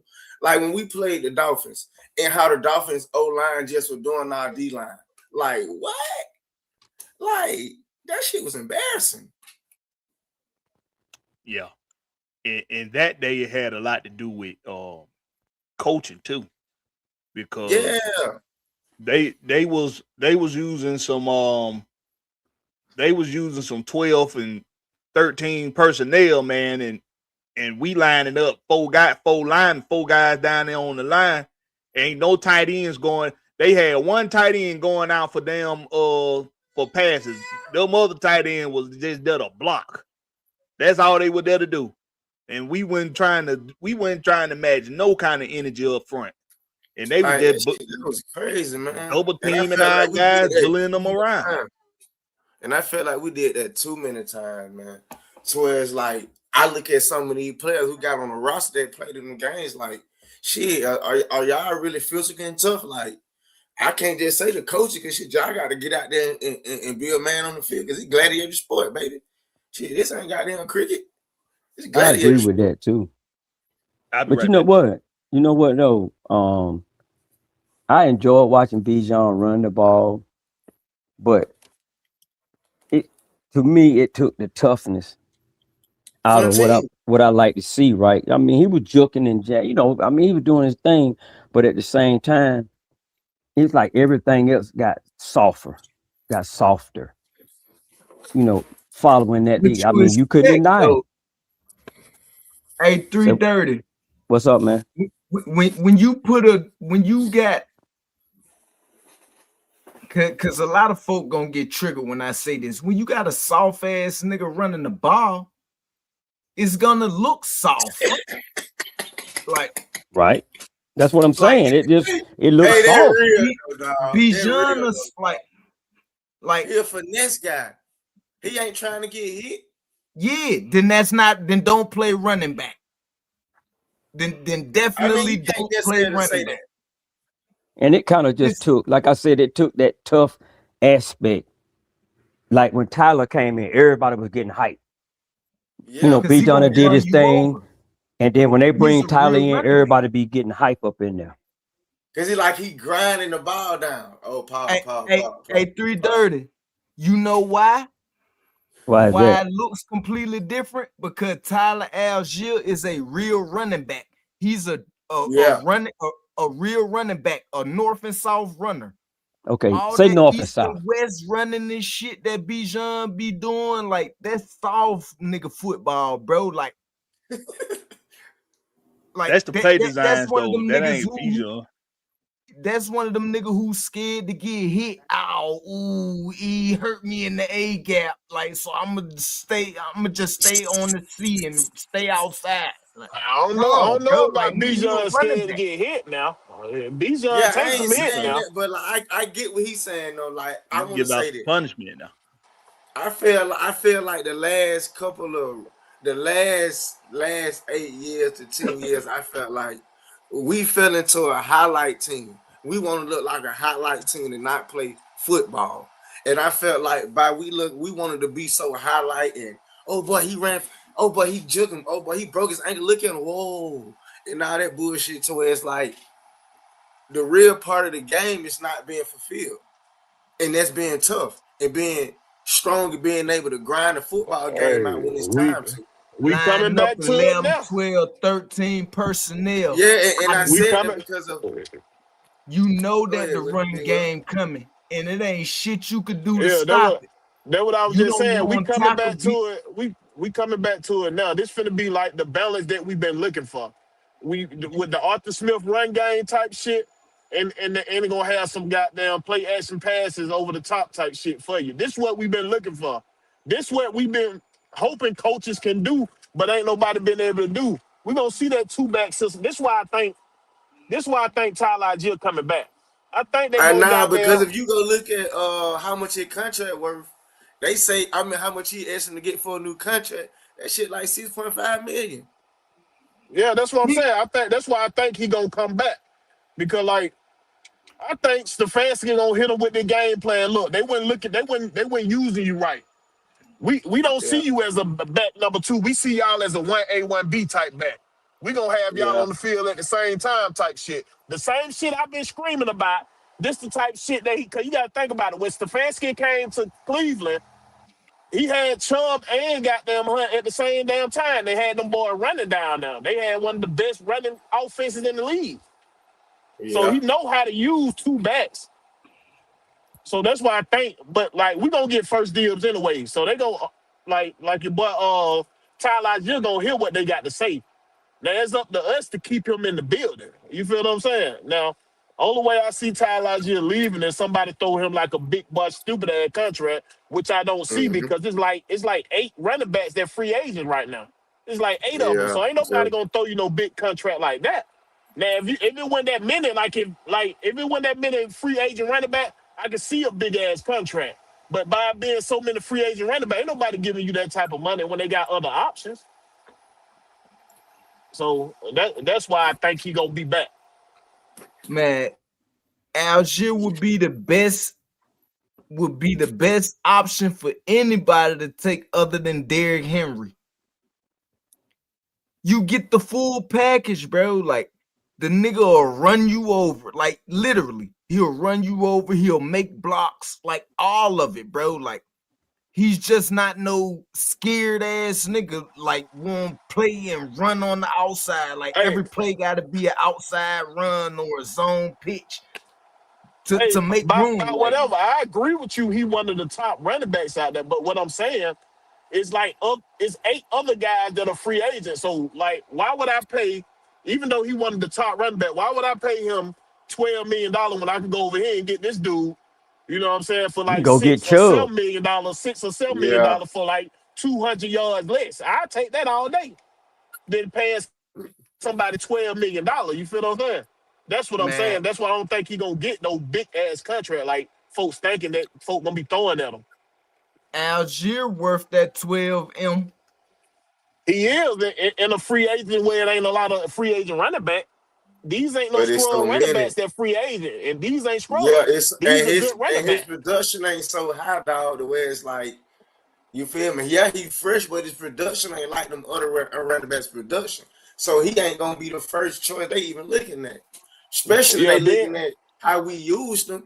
They gonna then you look at like you gotta think about he 3 years away from when he did his 1,000 yards. So they gonna bring all that shit into play. They gonna think about all that shit before they pay $12 million for a back. So that's why I think he gonna get a payday, but it's not gonna be what we thinking it's gonna be. It ain't gonna be no outrageous. Y'all think we'll bring Darnell Mooney back? That's the question mark. It depends on how the coach staff see him. If they see that, like, hey man, he was actually injured last year, I believe he got more in the tank. That's what they're gonna have to. They're gonna have to sit down and really like evaluate Mooney though. Yeah, Mooney got a bad rap. Seeing Mooney back. He got a bad rap. Well, I don't know, cause it seemed like he was down there saying like he didn't want to be out there though. Like the last game before he was going through something mentally, man. You could tell. That's what basically. Then nobody want to be out there. Once you can tell that the whole mood changed when they fired that wide receiver coach. The whole wide receiver room changed, bro. Think about it this way. Hey, Will, they didn't fire him. He got scapegoated. It's still fired, motherfucker. It's just a scapegoat fire. He still was fired. Terminated. Yeah, I ain't gonna lie, dog. I just feel like that was a bunch of BS when that went down, bro. I just knew everything when it happened though. We said it was some bullshit when it happened. Then you go. I just knew everything was going downhill, dog. I just seen motherfucker argued with 2 hours and said that I was wrong when I said that shit when it first happened. Like, come on, bro. This nigga sitting right here. You gotta put some names on that shit, goddamn, about whatever. You can't just be saying, hey, cause folks are taking like you saying. Look, I ain't no snitch. Your definition of snitch is wild, boy. Your definition of snitch is wild, man. Hey, look. I ain't no rat. I must be a snitch then. For 2 hours about that shit. I must be a snitch because if you put mud on my name, and I got to talk about it, I'm calling your name first, bro. I'm sorry. Hey, if it was a dress that they was talking about, I mean, you with some shit you talk back, that ain't snitching. The only way I won't call a name if I'm gonna implement somebody else at that time. Right, because if you had a conversation with somebody and everybody else heard that conversation and you responded to that conversation, that is not snitching. That's diabolical. That's diabolical. What is that word? I can't get it out right now. Y'all know what the fuck I'm talking about. Nah. Diabolical. Diabolical. What you trying to say? Diabolical. Yeah, diabolical. I'm tripping. Yeah. I felt like the wide receiver coach, if he was doing his damn job, he wouldn't have got fired. So you probably talking about me.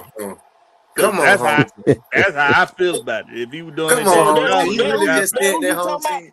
Then who you talking about? You really just said you talking about him? You talking about him about whatever? Hold on, what happened, bro? You talking about Blakberry? Was it Blakberry who did it, bro? Don't say it, bro. I think Blakberry can take it though. I sure can. I don't give a right. Man, I think Blakberry, he'll be like, yeah, I said it. It was a bunch of folks. Take it to the pit. Look, it was a bunch of folks, and I was shocked. I'm like, yo, bro, how's we calling him out when he the last nigga on the chain? Like, but to see the way I looked at it, that situation was, nigga, that still don't make sense, bro. If I've given you no reason to have to fire me, then you can't use me as a scapegoat without it being you won't even be able to use me as a scapegoat. Because there's gonna be some pushback. Because but you gotta think about it like this here though, Blakberry. If you coming out with these plays and I don't know how to explain it to my boys, what else do I supposed to do but come to you with the situation? But see, people forget it's more than it's more than a position coach job just to coach these players in practice.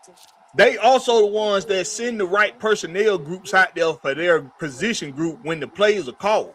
So when they hear the play called, they send the position coaches send out who's supposed to be out there. But they can be overridden by the offensive coordinator also. We heard our dumbass coordinator say he told goddamn Petrie to leave Tyler Algier on the bench and keep Bijan in the game when Bijan was sucking for air. Bijan right, that don't even make sense. He left this motherfucker in the game and talking about we gonna need you out here like you ain't got another back on the goddamn on the sideline that can goddamn contribute. Didn't Bijan have a big game like the last 3 games of the season? Like one of them, right? One out of one of them games, right? He had like a nice game, and man, he was running the ball like on one drive down. Rams game, every play, bro.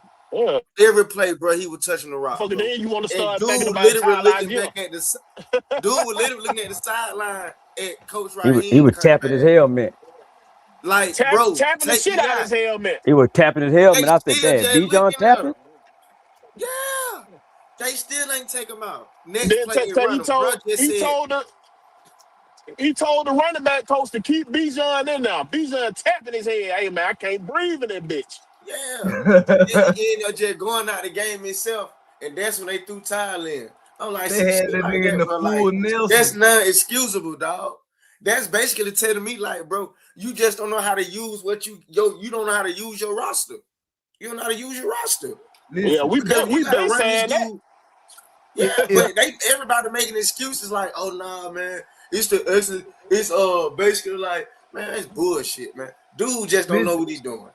If it's me calling the plays, if you give me that responsibility, I'm starting Tyler Algier all 3 quarters. But look, let me tell you. And then let Bijan run wild in the 4th. Let me tell you why I said that about Ike Hilliard getting fired, and why I think it's still on him why he got fired. Because think about what you just said, Will, about how the offensive coordinator can override the position coach, right? Think about what Taylor. Think about. I was finna say Taylor Gabriel. That's because I was watching Taylor Gabriel highlights with the Falcons earlier today. No, think about Ray McCloud. Think about what happened with Ray right after that, right? And then think about all that playing time Mooney was getting in that Miami game, and come to find out the boy playing off of a broken collarbone. We didn't find it out till after the fact, right? Well, that's on our dumbass coach, bro. That's on our head coach. But wait a minute though, and that's why he fired. But this is why I say if Ike Hilliard not giving them a reason to use him for a scapegoat, then he wouldn't have been used this one. Because I guarantee you. Go ahead, my bad. Because what I'm thinking is when they was calling think about all that confusion in that Miami game we saw with the offense. I think that's part of what it was. You saying, Blakberry? Hold on, wait a minute. I ain't finished saying it yet. Hold on. I think that's part of the reason for what transpired with Ike Hilliard and Ray McCloud transpired. Because in that game, I think Ike Hilliard was sending out who he wanted to put out there, but Zach Robinson wanted a different personnel look in that game. And that was the clash. You see what I'm saying? If Ike Hilliard just stay in his place and be like, hey, if they want to shoot themselves in the foot, if they want to shoot themselves in the foot, he gotta let the people that's called the shot, let them kill themselves. Don't hand the gun to them. Don't put the bullets in the gun for them. They already got the gun. Let them do it themselves. And that's what he was doing. See, in that game, we saw way too much Darnell Mooney for somebody that's coming off of a broken collarbone. And we didn't see, and I think they was trying to tell Ray, trying to tell him, we don't want Ray in this look. I think they was trying to put that young boy Carlos Washington out there for some of them Ray looks. But he kept sending Ray out there, and he kept sending Moon out there. And I showed y'all this right after that game. On the last drive of that game, we saw Drake London and Darnell Mooney run the exact same fucking route at the exact same time, and they did it the exact same way, and it didn't make a lick of fucking sense. Yeah, but that's the offensive coordinator and the head coach. That's why they not here no more. Because Hilliard could have saved himself though, in my opinion. Because if you just send out there what they want you to send out there, if they say we don't, just do it. Just do it. But that shit crap. You just a position coach. You just a position coach. Listen, but that shit don't make no sense. So you got a load. You know that the load is supposed to go to Maryland. You gonna let another motherfucker come in here and tell you, nah, bro, it don't go to Maryland. Even though you looking at the paper say that this shit supposed to go to Maryland, you gonna let them tell you that it supposed to go to DC and then hide behind, well, nah, man, he the superior. Come on, at some point in time, you gotta have the goddamn common sense, bro. Look, yo, this shit ain't working. In my case, I'm the dispatcher on my own shit. So the head coach is responsible for that. Yo, bro. The head coach is the goddamn commander in chief of the all service. But what I said was, but listen to what I said. If Hilliard just do what they was asking of him, he saved himself. They can't use him as a scapegoat. But they're still gonna use him as a scapegoat. No, they can't. They can't. But they can. If he's doing, if he's doing what they tell him to do in that Miami game. If he's doing what they're telling him to do, they can't use him as a scapegoat. Yes, they can. But what if it's not making sense? What's gonna come out later? What's gonna come out later about it? Yo, my head coach, I said that this shit was dumb as hell. Coach said run it out there anyways. Okay, you fucking idiot. You're still fired because you knew that shit didn't supposed to go out there and you ran it out there anyways. Nah, you're getting fired. It's too many ears on it. Like this a hot take, but I feel like this.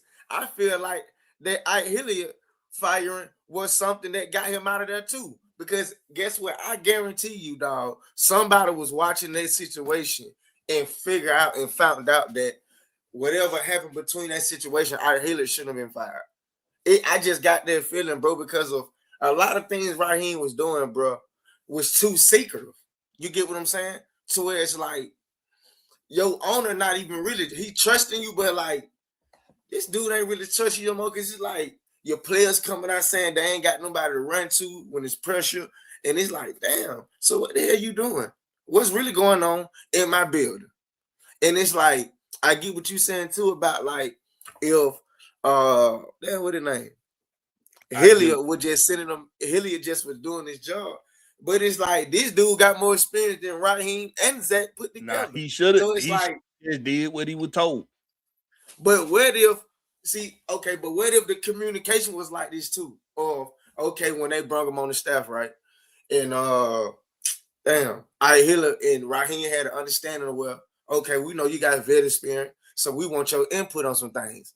And basically, if you done gave me the right to give you some input, and so my input is this right here on the grass, I'm putting the right players out there. It's just the shit you doing ain't making sense. Who fault is that?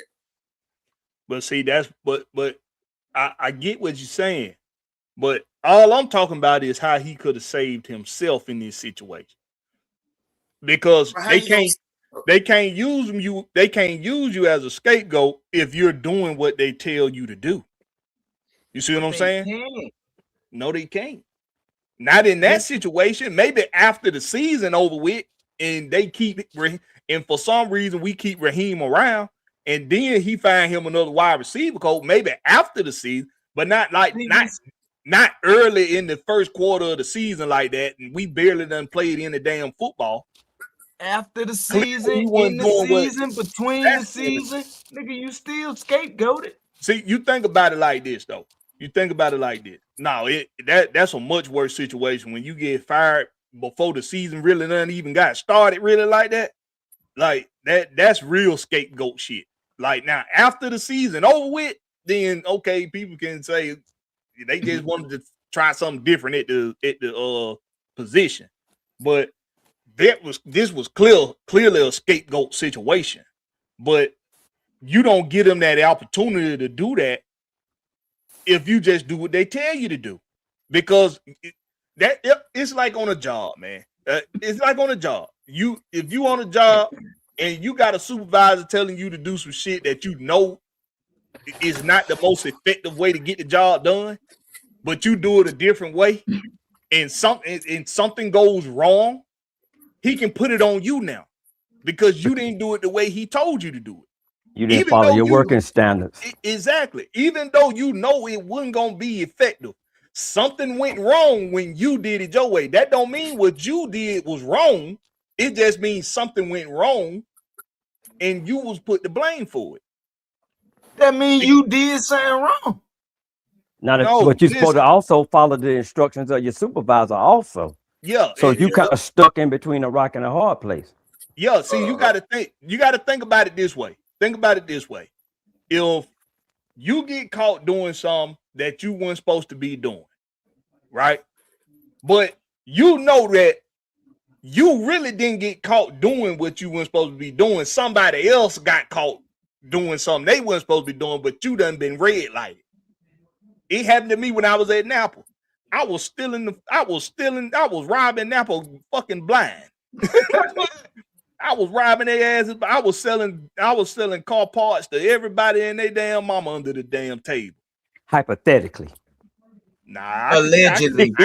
Allegedly. I can say it now because it's statute of limitations.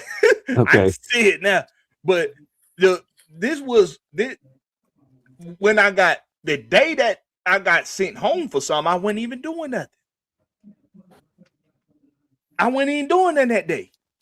It was just a miscommunication. Now, see, when I got sent home that day, all I was doing, it was a return part on the back of my pickup truck. And because we were so busy, I just didn't have the time to bring it in and check it back into the system. My supervisor thought I was stealing it. He thought I was finna try to sell it under the table. It was a return from a customer. Now, see, and I hear this situation. I hear it wasn't doing nothing necessarily wrong, but what went wrong that day in Miami, was Michael Penix was struggling. He was holding on to the ball too long. He was missing wide open guys. He wasn't reading the defense well, and the play calling was jacked up. Man, so when you go doing something that you doing what I'm telling you not to do, and then we got all this other shit going wrong. Now I can use you as the scapegoat because I know you're not doing what I told you to do. So at least if you doing what I told you to do and shit's still going wrong, I can't use you as a scapegoat. Because the shit told going me to wrong. go jump off the cliff. I ain't doing that shit either. You gave me that dumbass order and want me to follow it. Go jump off the cliff. That's the extreme. Even though what I'm doing, even though what you telling me to do is losing like a motherfucker. Home team. Kurt played against Miami. Penix didn't play. He had the bone bruise, remember? No, not Miami. I'm saying Miami, but I'm thinking about the Carolina game. The 30-0 game. I'm thinking about the 30-0 game. That's the game I'm thinking about. I don't know why I kept saying Miami, but I'm thinking about the Carolina game. You telling me to go jump off the cliff and fall and break my neck? That's the extreme. That shit was wrong for you, and then you want me to go comply with the order? You saying the extreme though? See, we just talking about a position coach putting the right personnel group out there for a play. The shit that he was telling me to do was losing. The shit that he was telling he'll get to about do whatever. Think about it. To lose game. About whatever. We lost that game 30-0. Listen what I'm saying. No, we lost that game 30-0 with Ike Hilliard doing his own thing. So him doing his own thing made it even worse. Because if you just do what we tell you to do when we get our asses blowed out, I can't use you as a scapegoat now. It's my fault. You see?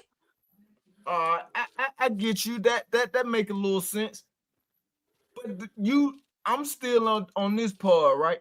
Nigga, you giving me a bullshit order.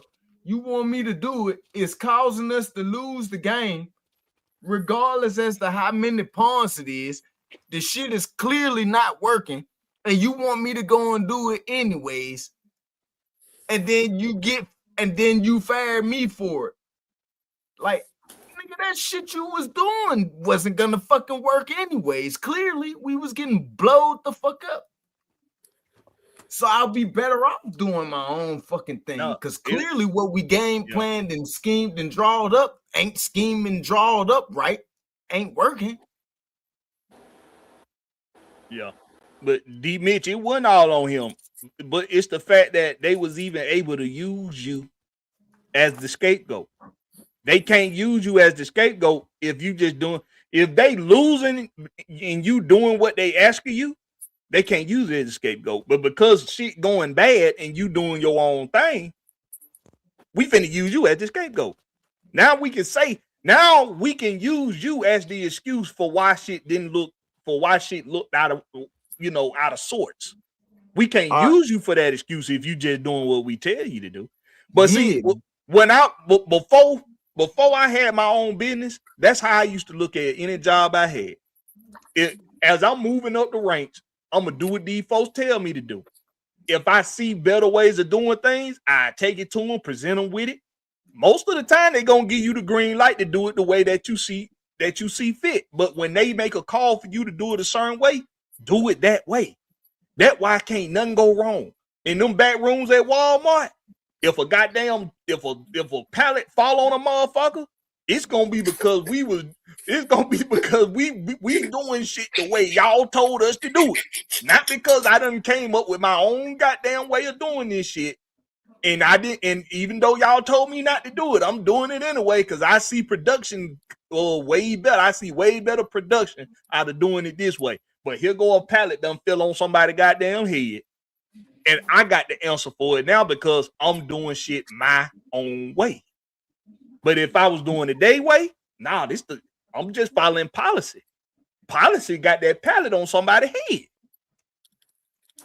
You see what I'm saying?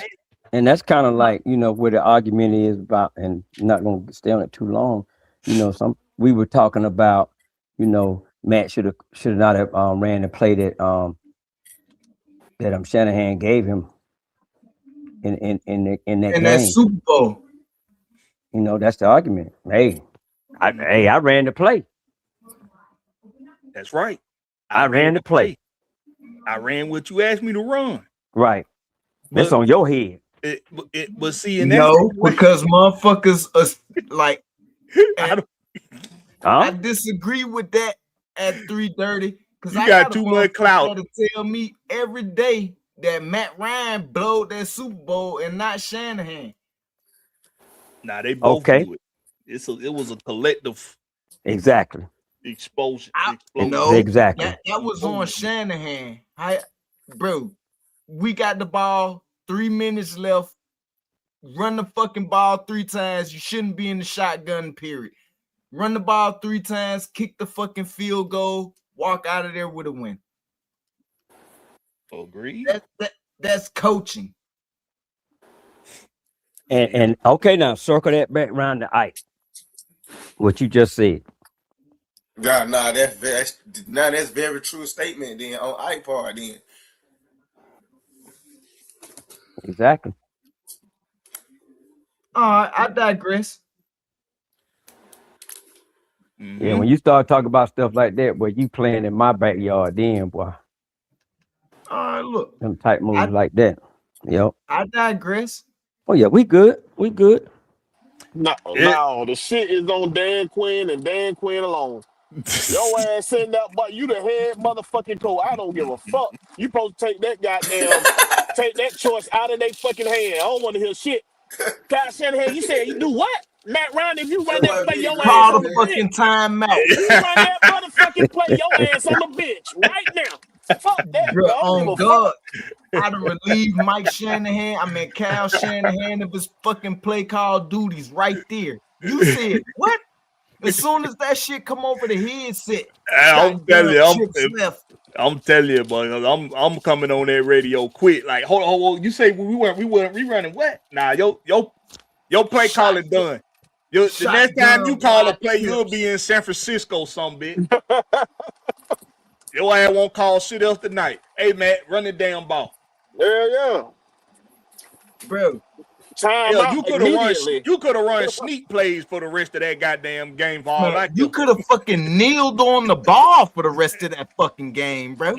Listen, I just rewatched that game Saturday.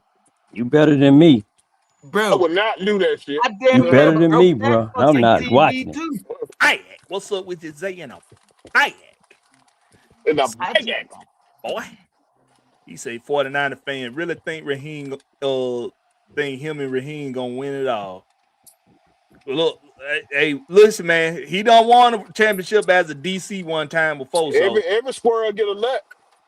I'm telling you, early bird get the worm. Right? Hey, man. That nigga won 2 Super Bowls. A day. He won 2 Super Bowls. He ain't got shit. And what was his positions?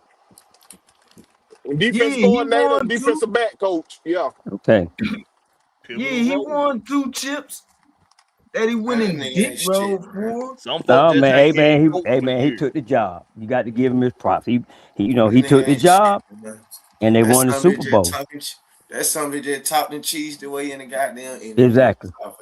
And no matter how we feel about it, he has been able to land him a job in San Francisco. You got to give him props. You got to give him his props. He built a relationship. Yeah, he brought that South End coach of football here to the A, man. That shit ridiculous. Hey, man. I ain't giving no bum nigga no props for going and holding another nigga meat while he piss and then. We ain't. Come on now. This ain't goddamn late night showtime. Hey, man. At night. This ain't fucking showtime at night. I guess it's just a new way of looking at things. But in my day, man, you gave a dude his due when it came, man. Yeah, he screwed up here, but he was resourceful enough to go get him another job. He was an average defensive coordinator. Right. You know what I'm saying? So, no matter what nobody think about it, man, the positive outweighed the negative. It sure. And he got 2 rings. I don't know, man. I'm just different. And he going to a made situation already. They Hello? already got players. I give niggas props that deserve it. I ain't giving my daughter no motherfucking with a trophy for being on the team. Get her Rolex fixed because she made straight A's on her fucking report card. Here in my house, straight A's on your fucking report card is the standard. God damn. Boy, okay. I'm glad they ain't grow up in your house. Wait a minute though. But listen to what he said now. Listen to what he said. He already done said that his daughter is a perfectionist. You just said it, bruh. No. That's not at all what I'm saying. I'm saying is my standard for my daughter, I'm not rewarding you for coming home with straight A's, yo. You want a reward from me? Make valedictorian of your class. Man, I used to get. But that's after 4 years, dog. And you gonna wait till she graduates high school to reward her? He just talking, man. Hey, they even give dogs treats for jumping high and sitting down and rolling over and playing dead. Like he just talking, man. Get a treat every time you do a damn. Hey, bro. Hey, bro, I ain't gonna lie, dog. I bet you. I bet you. I bet your daughter room full of nice items. He buy baby girl anything she That's what I'm trying to tell you. He talking that noise, man. But I bet her room is a palace in there. Bro, hold up. Hey, I used to get my goddamn daughter $20 for every A she came home with. Monster. Yeah. Do daddy give you money or anything other than high fives for all them straight A's you bringing here? Yep. What I give you? She said, She told she the said, truth. yeah. She said, yeah. No, what I give you for real? You always give me. You give me like money. You give me like $1 or something. No, for the report man. card that you brought in Nah, with you- straight hey, A's on it. Jim, Did I give you anything for that? Jim, you It's selfish over, to leave the gang. room because she done told on you. No, Yeah, it's I over, got I gang. told you that He dude was just talking, man. He ain't, capping. look, Hey, baby He girl, capping. too smart. She said you ain't finna tell these folk that now. You right. know you take good care of me. look, Don't bro. try to tell She these folk. confused in the motherfucker. Look, she started thinking about the motherfucking Rolex I got her 2 years ago for Christmas and shit. Hey, bro, how many kids? I don't know any What the children hell that you had buying or her have Rolex for, bro? Rolexes. What you Rolex, buying her Rolex for? man. You said, hey, now whatever. Hey, You you just been out. told on yourself. You done been Hey, you out of getting that Georgia girl? too long. Yeah. You need to come get some fresh air. Ain't no way in the No, hell real I'm shit. sending my Been inhaling ain't that no way in the smoke hell I'm for sending my too daughter with long. no goddamn Rolex Yeah, to but I no got you damn that for public Christmas. Your school. engagement ring and all that. I got you that for Christmas. Oh man. I hear you talking about whatever, but I done But peeped you out. Bro. thing is though, Raheem, he you can't take away what he's accomplished when he wasn't a head coach. You can't take that away from him. A lot of people take his spot right now. I'm telling you, I'd love to be a champion right now. You think, hey, come on. We Falcon fans, and we trying to take And somebody accolade away from him. and you know they not changing that defense over there. Kyle Shanahan got a type of defense he want to run over there. And he got Nick. Who that? He got one Nick of them. Bosa. Nick Bosa. Yeah. And he got Bosa over there. Yeah, we seen what he did when he had a big time pass rusher. And they said he trying to get his brother over there too. He trying to get his brother to come play with him. And Joey Bosa, he ain't bad. He ain't as good as Nick Bosa, but man, come on. All I know is San Francisco figure out how to stay in the conversation. That's all. And they don't need a top 5 defense. They need a middle pack defense. Man, they need a fucking head coach. They got one. You can say what you say about goddamn Kyle Shanahan, but he ain't had their ass in the goddamn Super Bowl 3 times. Contenders. How many he win? How many he win, bro? I'm saying. How many he win?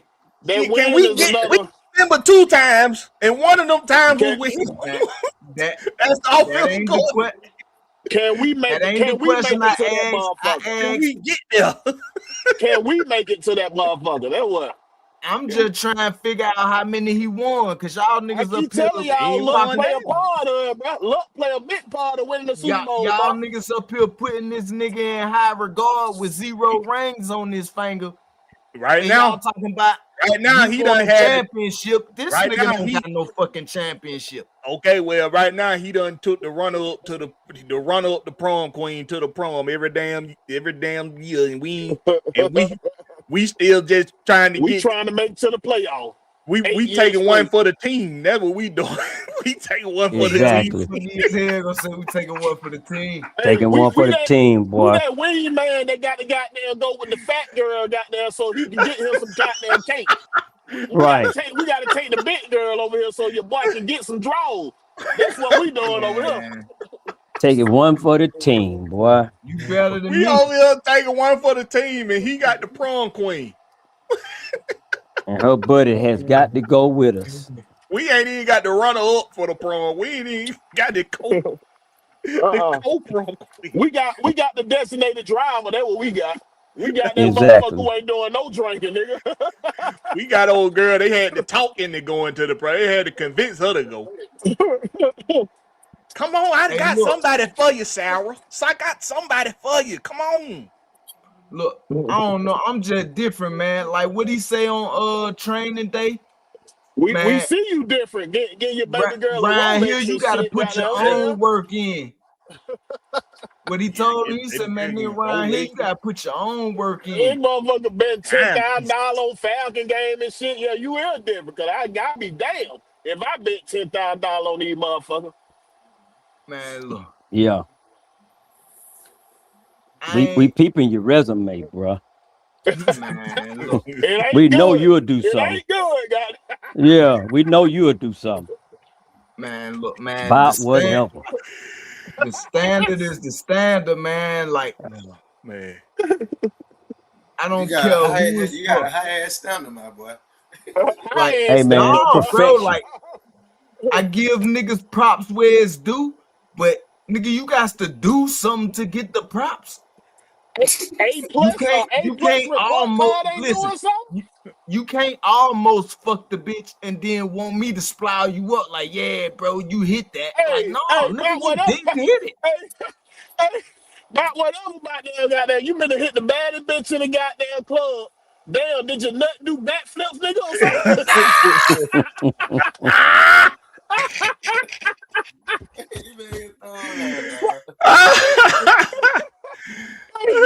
the same bitch both of them trying to talk to you. I hit the bitch. Now you ain't giving me no doubt because my shit ain't hitting black flips and shit. Hey, baby, I need you to be able to do a cartwheel into a somersault backflip into a split on this thing. If you want this right here now. No, you can't look, do that. Man, all I'm saying is this, man. Like, I ain't giving nigga no 100% props for no 20% work, dog. I just said what he did. You got to be able to do some Simone Biles type shit over here, with straight A's, bro.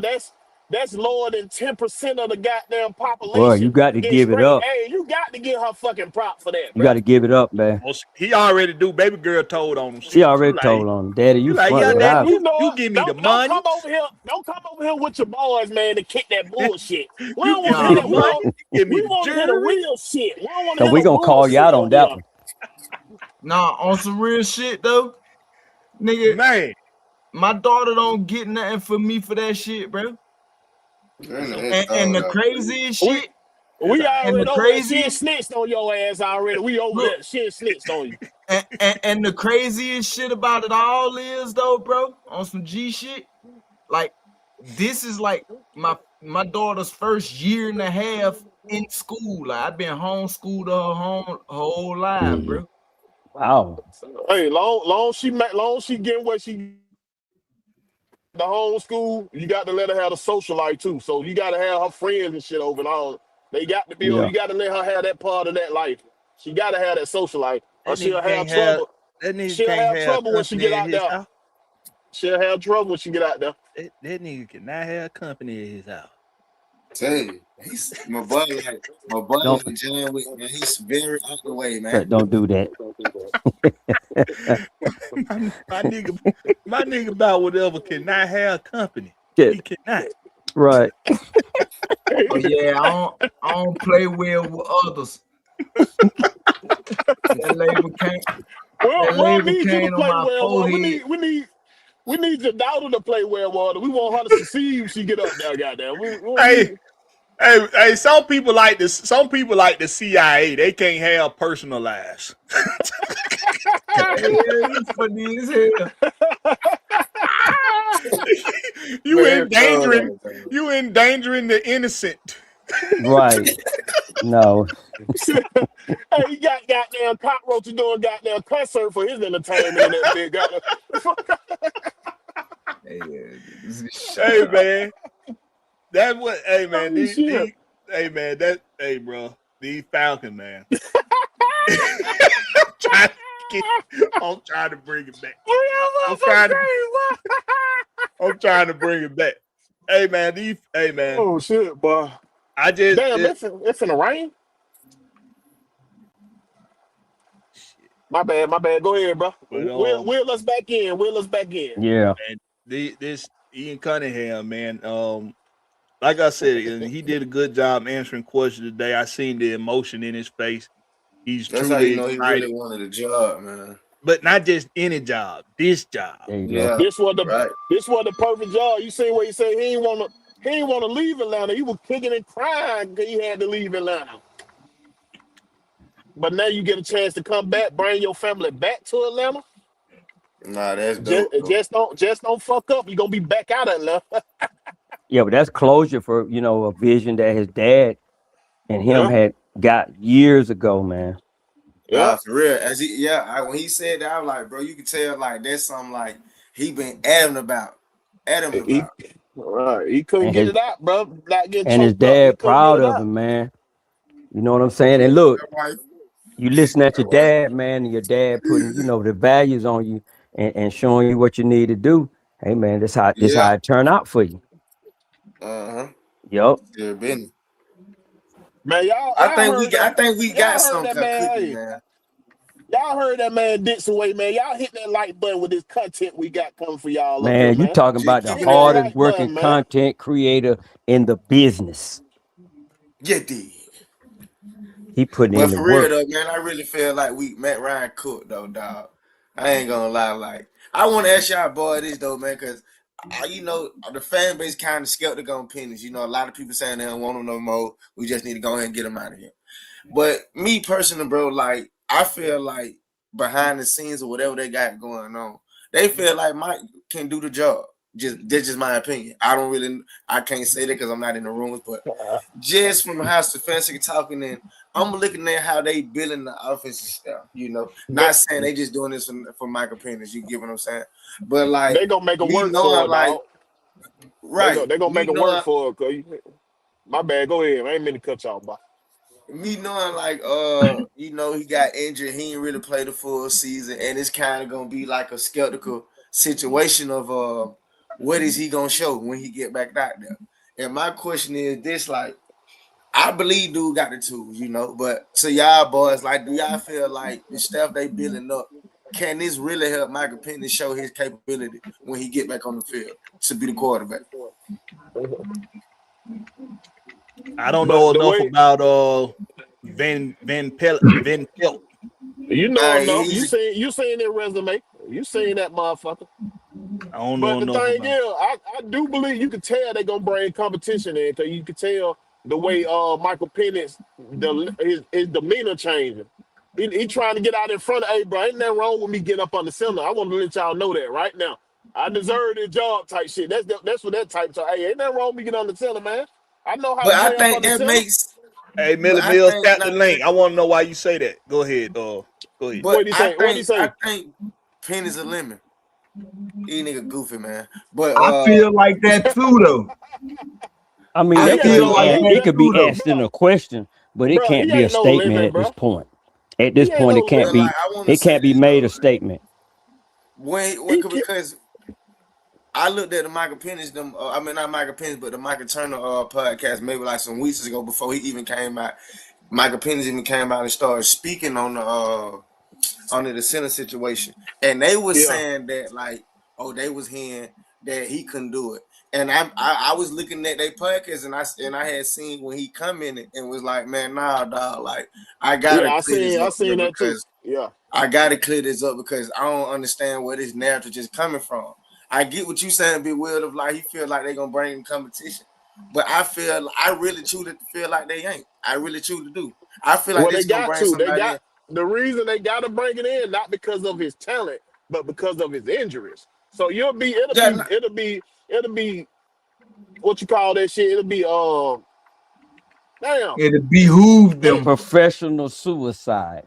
Getting to that, it'll be a mistake not to bring competition in here. Just in case, you got to protect yourself. Like you buy life insurance, you don't believe that gonna happen to you, but you got that life insurance just in case something happen to you and your family straight when you gone.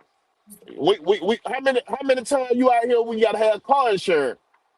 They'll give you a ticket for not having car insurance, but most of us are good drivers and don't get into no accident. All we doing is paying these niggas money at this point. You know what I mean? So it's just like that. You gotta have that. You gotta have that insurance, dog. It ain't about his talent. Yeah. I get that part. I get that part. I get that part. But I just feel like, in my opinion, that like he'll get it. They gonna give him a shot. Because at the end of the day, we don't really know what's really going on with the injury. To be real, they can be saying this, that, and the third, and they can be dodging all the questions. And they sitting right here really talking to this man, the S, Y, and Z. You get what I'm saying? But like it do still make sense at the end of the day to bring competition in. But to me, I just think it's like wild that like our injury really make a person just be like, oh, nigga done in the NFL. When I done seen niggas chuck down and break his whole body down season after season after season as a running back and continue to put up good stats and numbers. who's That's gonna be just the our hitting fan, tackle. bro. That's just our Yeah, fan. and that We shit be like overreact. We blowing me. overreact, dog. Cause damn Drew Brees all were hanging off the bone, and he got how many years he had after that? Successful career. It could have been different if when he did touch the field, dude just was looking like some bullshit. And I was like, nah, I ain't gonna lie, I might can ride with that statement. Like Paul was like, but he might not be able to be the future. But it like I done really seen dude step on the field, man, them first 3 games, and even the past season just passed, like show like, man, I'm capable. Yeah, I need mechanics work done, but I'm capable of doing the job. And because this thing too, I looked at like that. I think a lot of people be looking past, like, bro. A lot of times, what we was running on the offensive side of the ball was like shit. Where it's like you ain't even giving him a chance to get the ball out of his hands. Everything is just hold the ball, hold the ball, hold the ball, hold the ball, hold the ball. You get what I'm saying? And it's like I don't understand why the hell he's getting the slack back on the part of like the offense wasn't even running to where he can show you can he really do the job. Shit, down there every play, the receivers running down the 10, 15 yards down the field before they even do the route. Get into their route concept. Ain't no check down until down to what 7, 8 games, 10 games in, down to 12 games in. Now you figuring out, boy, I gotta have a check down closer to the quarterback. And it's like I feel like a lot of shit don't be contest out. It be just, oh, I'm looking at what's wrong right now in my face, and that's the issue.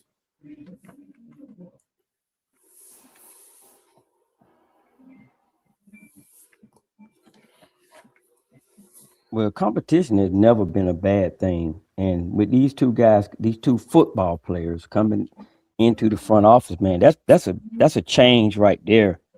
That probably has shook up this franchise more than we can see at the moment. But it'll show itself. Yeah. It's been a big shakeup, man. Because like Blakberry was saying earlier, I think it was Blakberry when he was saying, the deal with Kirk Cousins. Matt Ryan gonna have a different conversation with Kirk Cousins versus the same conversation that Rich McKay would have with him. To be in this scenario. Matt Ryan can break it down and say, look, man, I've been where you at. We're gonna let you go out there. We're gonna let you see what's going on. If you want to play with us, let us know by this date. If you don't want to play with us or you want to go on with your career and go back in the booth or whatever, you do that. But this is where we at. And then you got a lineman that kept it real and said, hey man, I played college ball, but I wasn't that good. I knew I wasn't gonna really do much in the pros. So me and my dad came up with this plan way back in the day. And here I am. I'm right where I'm supposed to be at. You got 2 hungry football players, competitors. Yeah. That's in the front. And Matt Ryan, and I'll say this again, Matt Ryan already got a legacy. He a legend. He's going to be considered every time the ballots come out when he's eligible to go into the Hall of Fame. He is not going to risk that he already done built to come to Atlanta and play games or come back to Atlanta and not know it, and not really be into what he's doing. That's just my opinion, because I wouldn't either. Yeah, Georgia Tech, boy, I agree to that. That's exactly what I'm saying, dog. Like, just give him this year. If he come back healthy, if he can play the whole season, give him the year. Boom, let him do this thing. Let him rock out. If he ain't West Stefanski, like, okay, now we talking new quarterback at the end of the discussion. But just to sit right here and just say like, oh yeah, man, shit, bro, I don't think we need to throw him out there. We just need to go ahead and goddamn get ready and bring something in. It's like, goddamn, like, we gonna keep doing this to every young quarterback we get, like when they don't look like what they need to look like because of the coaching staff might not be competent or whatever, the mechanics ain't they just up further up to speed. It's like shit. We ain't even really giving chances. I think the injury I think the injury part of it is really playing a big factor in it. But you knew this before you drafted him. Exactly. You knew he played 5 years of college ball and ain't played but one not hurt.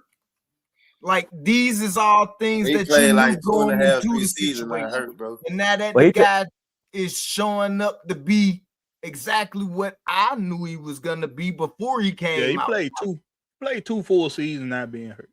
Okay. All right, 2 of 5. Ooh, Baker Mayfield had 3 good seasons out of 10. Are we gonna talk about the majority or the minority? Technically, he played 6 years of college ball. But I hate the way he went down on that hit though. You know, I'm no doctor. I'm not no physical therapist or, you know, a masseuse or whatever you want to call it. But that lick that he took that put him out for the season was probably one of the softest contact injuries that I've ever seen a cat go out like that. You talking about this most recent one? Where he got rolled up? Yeah. You thought that was soft? To me, it was. Got rolled up. It was a pretty nasty roll up.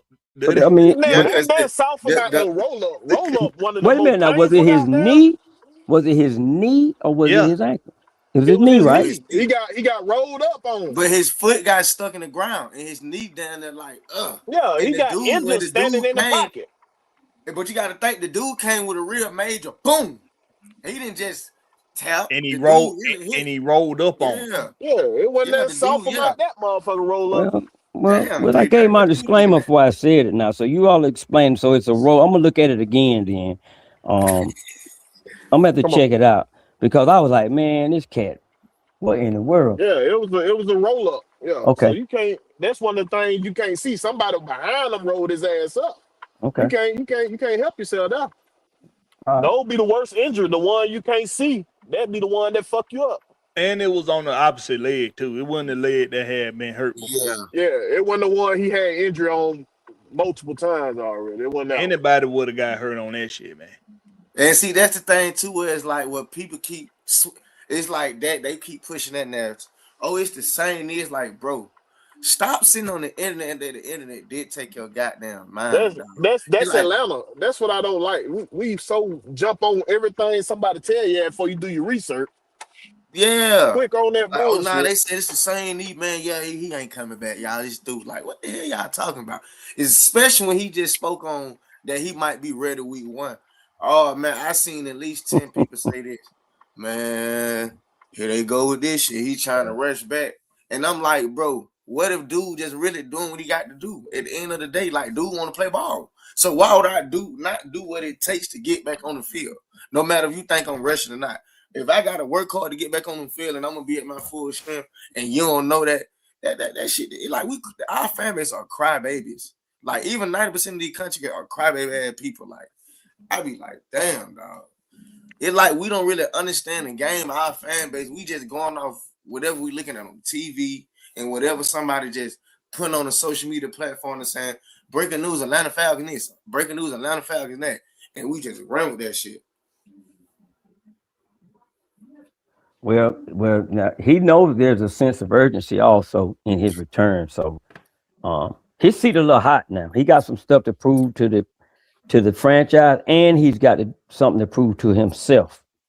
Because I know right. I know he wants to be on top of his game because I did go back and watch, all of his passes and just in general. And I discovered that he's got a bigger arm and can make a lot more throws than I was like, thinking that he could make or couldn't make.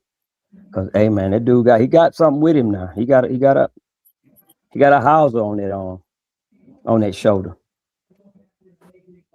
So, I just went back and just, try to cover my own bases because I don't like to be negative unless I know that's what it is. Really going on. True stat. Yeah.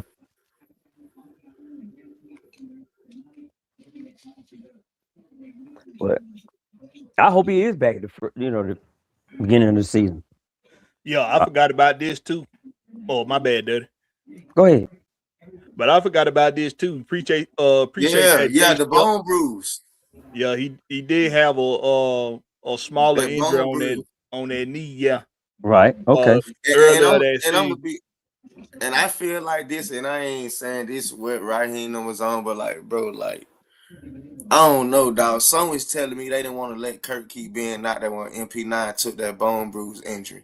I just didn't feel like he was ready to come back, bro. You can't tell me that he was ready to come back that quick, dog.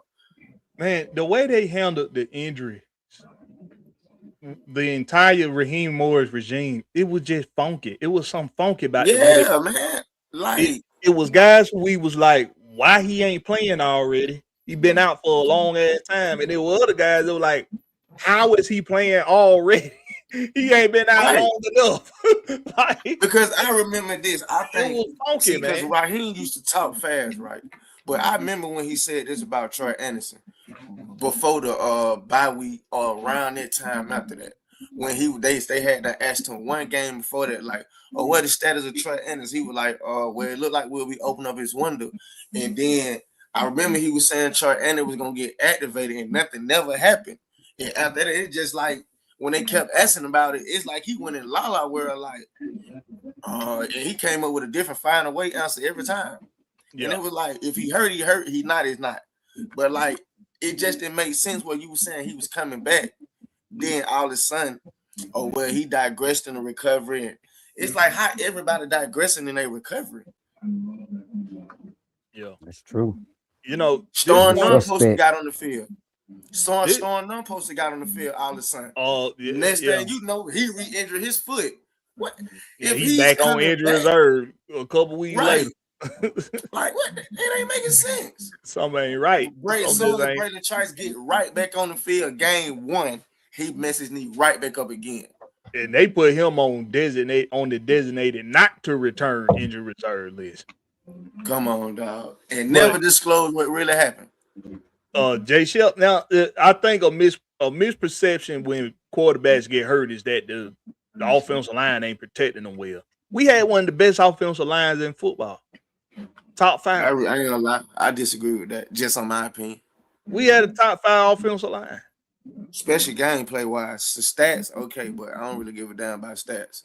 I mean, for the most part, our quarterbacks, both of them, for the most part, was kept clean. For the most part. And we explained earlier in this season that Michael Penix was holding on to the ball too long sometimes. He was. Yeah, that's true statement. It's when you missing that many open receivers, because he was missing a lot of open guys, man. We really not gonna be able to understand why, but yeah, I ain't gonna lie, he was, dog. Like all I can really like pinpoint it with the struggles that Michael Penix was having with hitting open receivers is in that sophomore year for these quarterbacks. They go through something that's it's like a chemical off balance almost at the position that all of them end up sharing this same trait for some reason. That sophomore year kicked their ass. And it can have a lot to do with defenses know a lot of what you like to do now. That's why the science of football is very underestimated. I got a saying that I say, football is always never that complicated. Well, the other side of that coin is don't underestimate the mind of a football coach and of a football player. A lot of people look at a lot of football players just being, goofy, slug dragging, knuckle dragging cavemen, and we just want to hammer. But we good at a football player can look at something that you do a few times, and we can find your tails.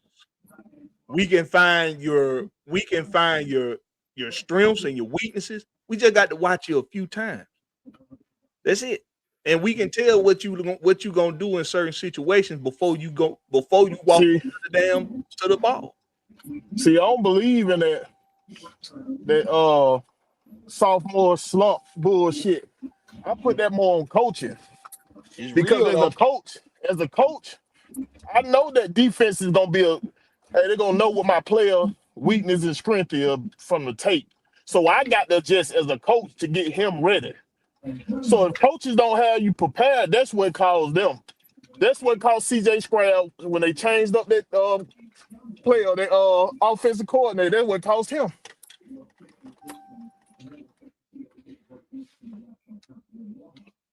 And I just feel like when you looked at our off-season workouts quarterback-wise, them some old elementary fundamental techniques he was doing that was not working on accuracy, was not working on ball placement or nothing. We don't know what was going on when camera was off, but what they were showing, it was like, bro, they don't know what they doing out there, dog. Like, it seemed like the emphasis was on Kurt. Like when you seen the off-season programs and when they were working with the quarterbacks, when Kurt was getting the reps, they was really talking with Kurt. They really were coaching this, that, and the third one. Now we're getting his reps. It just seemed like the focus went really on making sure this dude is up to speed if this just don't work out with the first plan. And let me give you a theory on that. For them to talk to Kurt, right, versus talking to Penix, they were talking to Kurt, man, because Kurt knew what was going on. Kurt, you know what I'm saying? Kurt could come up with a plan B. So, you know, he telling them what the defense doing. He able to spit out all of that information. And Penix being the, you know, the young quarterback that he was, he really didn't have more to say. He looking at, that's why he's saying he couldn't talk to nobody. He looking at these guys for guidance. And they really didn't know what to tell him. This is how I see it. Yeah, like they was like the blind walking with the blind. That's just coaching. Our coaches didn't know what the fuck they were doing. That's what I'm saying.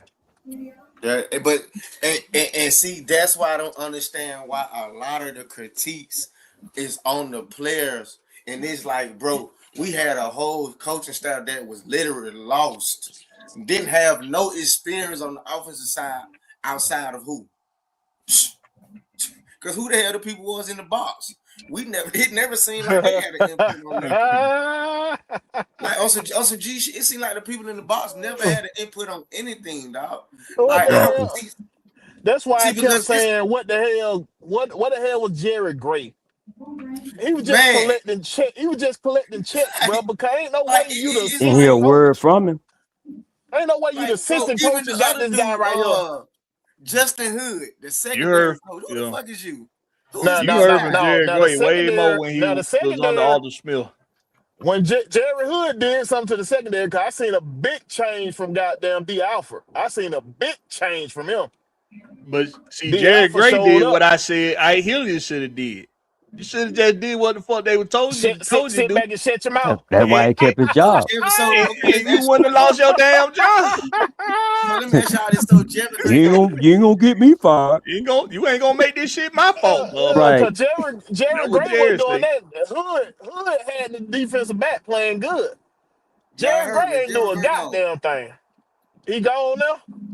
I'm asking y'all boys, is he gone? Oh, I don't know. I ain't heard Not shit officially. about him. I ain't heard nothing.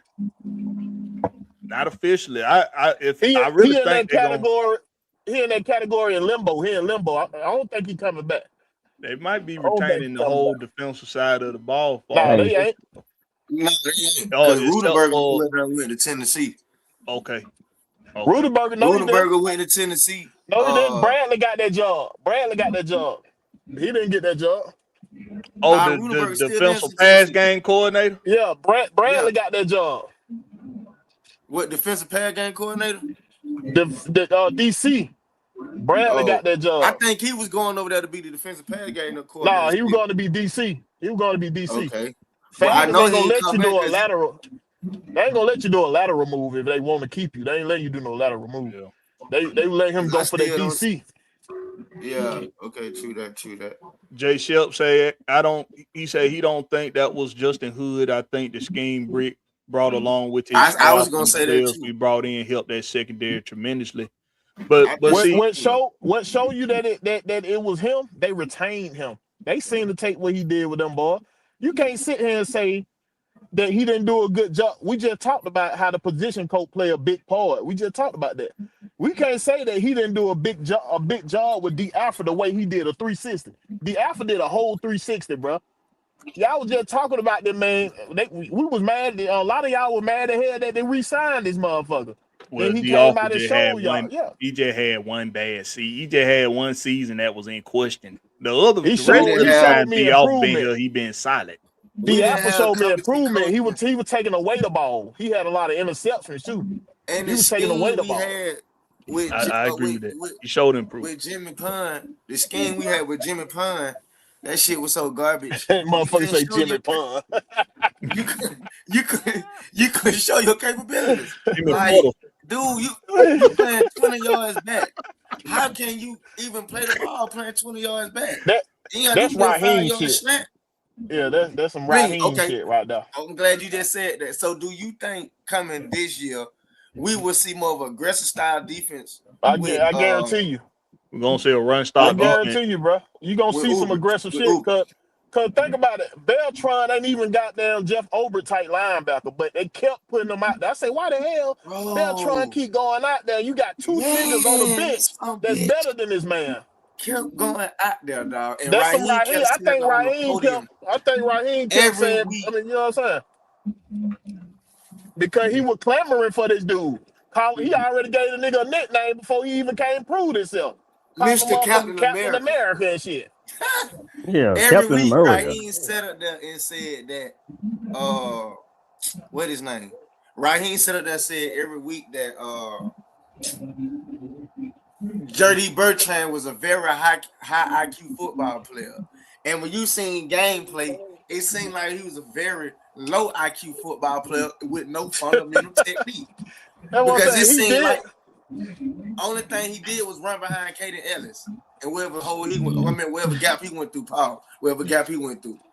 And it was like, damn, bro, like you telling me you gonna keep forcing this to where some of the games we lost was not just on JD, but they went and hunted him on certain possessions to where he gave up key stops because he was so lost and playing fairy odd parents out there on the field, like didn't know where to go. Like, man, bro, like we went from being able to stop the run a little bit, play good pass coverage early part of the season. So as it got through the season, we just started giving up big chunks of yards.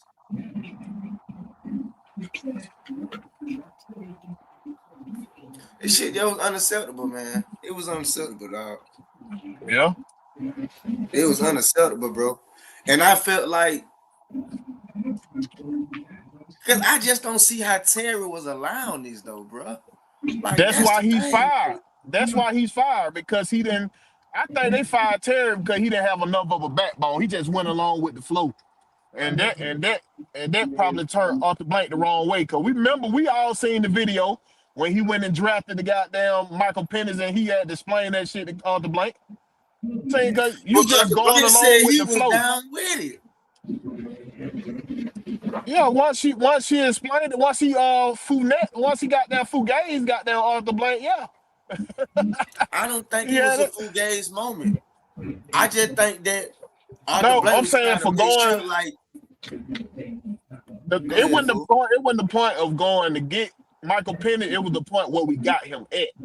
You feel what I'm saying? Okay, I get what you're saying. Yeah. For them getting him that early, and we, you know what I'm saying? That's what. Yeah, that's a real statement. I get what you're saying now. But like, okay, with that situation, right? You coming, like, see, this is my thing, right?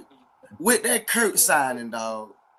Raheem, I remember when Raheem came here, bro. He said in the first press conference he wanted a veteran quarterback. So I'm just confused why everybody was even mad when they went and did that, when that's what Raheem wanted.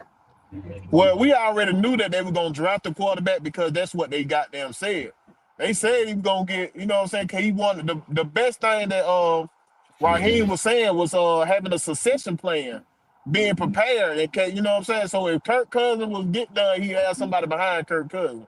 So they knew. Kirk Cousins himself said he knew that they were going to draft somebody, but he knew they were getting somebody in the first round. They would throw him off, which I don't give a damn what he thought. It was the right move, but they handled the situation wrong. You feel what I'm saying? They handled the situation all wrong. And him saying that, I just feel like that's cap. Of him feeling like I just truly don't believe they just put Kurt in the blind like that, though. Yeah, I don't believe shit come out Kurt's mouth. I don't believe shit come out that motherfucker. Especially about him and Raheem will being that close, bro. Raheem had just not fulfill him on anything. Just like when before the last game, and they were asking Raheem and Zach about do Kurt have any input on the offense. They energy told me they was lying. Raheem tensed up and started talking fast, like, oh no, he's not having no input. Like, bro, your energy telling me you lying because you tensing up. Like, look at how the offense running, bro. You ain't telling me this man ain't sitting there and telling you guys what to do.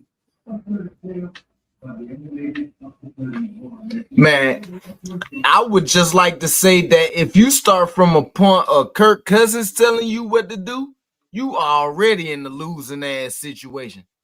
Yeah, I ain't gonna say that because he's a veteran. He got a lot of experience. And bro, by Zach Robinson not having the experience, Raheem don't really leaned on this dude the first year and even this upcoming season. I mean, this past season. That's what I was saying earlier. That's why they wasn't talking to Penix, man. Them guys didn't know what was really going on. So that's why they was talking to Kurt, because the plan was for Penix to sit for 2 seasons, play Kurt, and then everybody would have came out looking good. But a few series of events happened and when it went down, Terry and Raheem could not recover from it. There was no way they were gonna be able to recover from that. It seemed like they were stuck, dog. They were stuck, man. They rolled the dice. Snake eyes, got you. When the doors closed, don't come back. That's why Mr. Blank and the rest of them guys were standing there when Raheem came off of the podium. They ain't even wait. Like let's do it. It's time. Let's go. You know what time it is, Raheem. You know. That is crazy how they was standing there like, yeah. Hey, bro. bro. Hey, that sure remind me of when I was a kid. Them ass cuttings I used to get from my pop. Be at school acting the ass. Like, soon they get home, be on the porch with the belt and shit. Like, you already know. You already know, man. Up, right? Right. I felt bad for him, but it was warranted.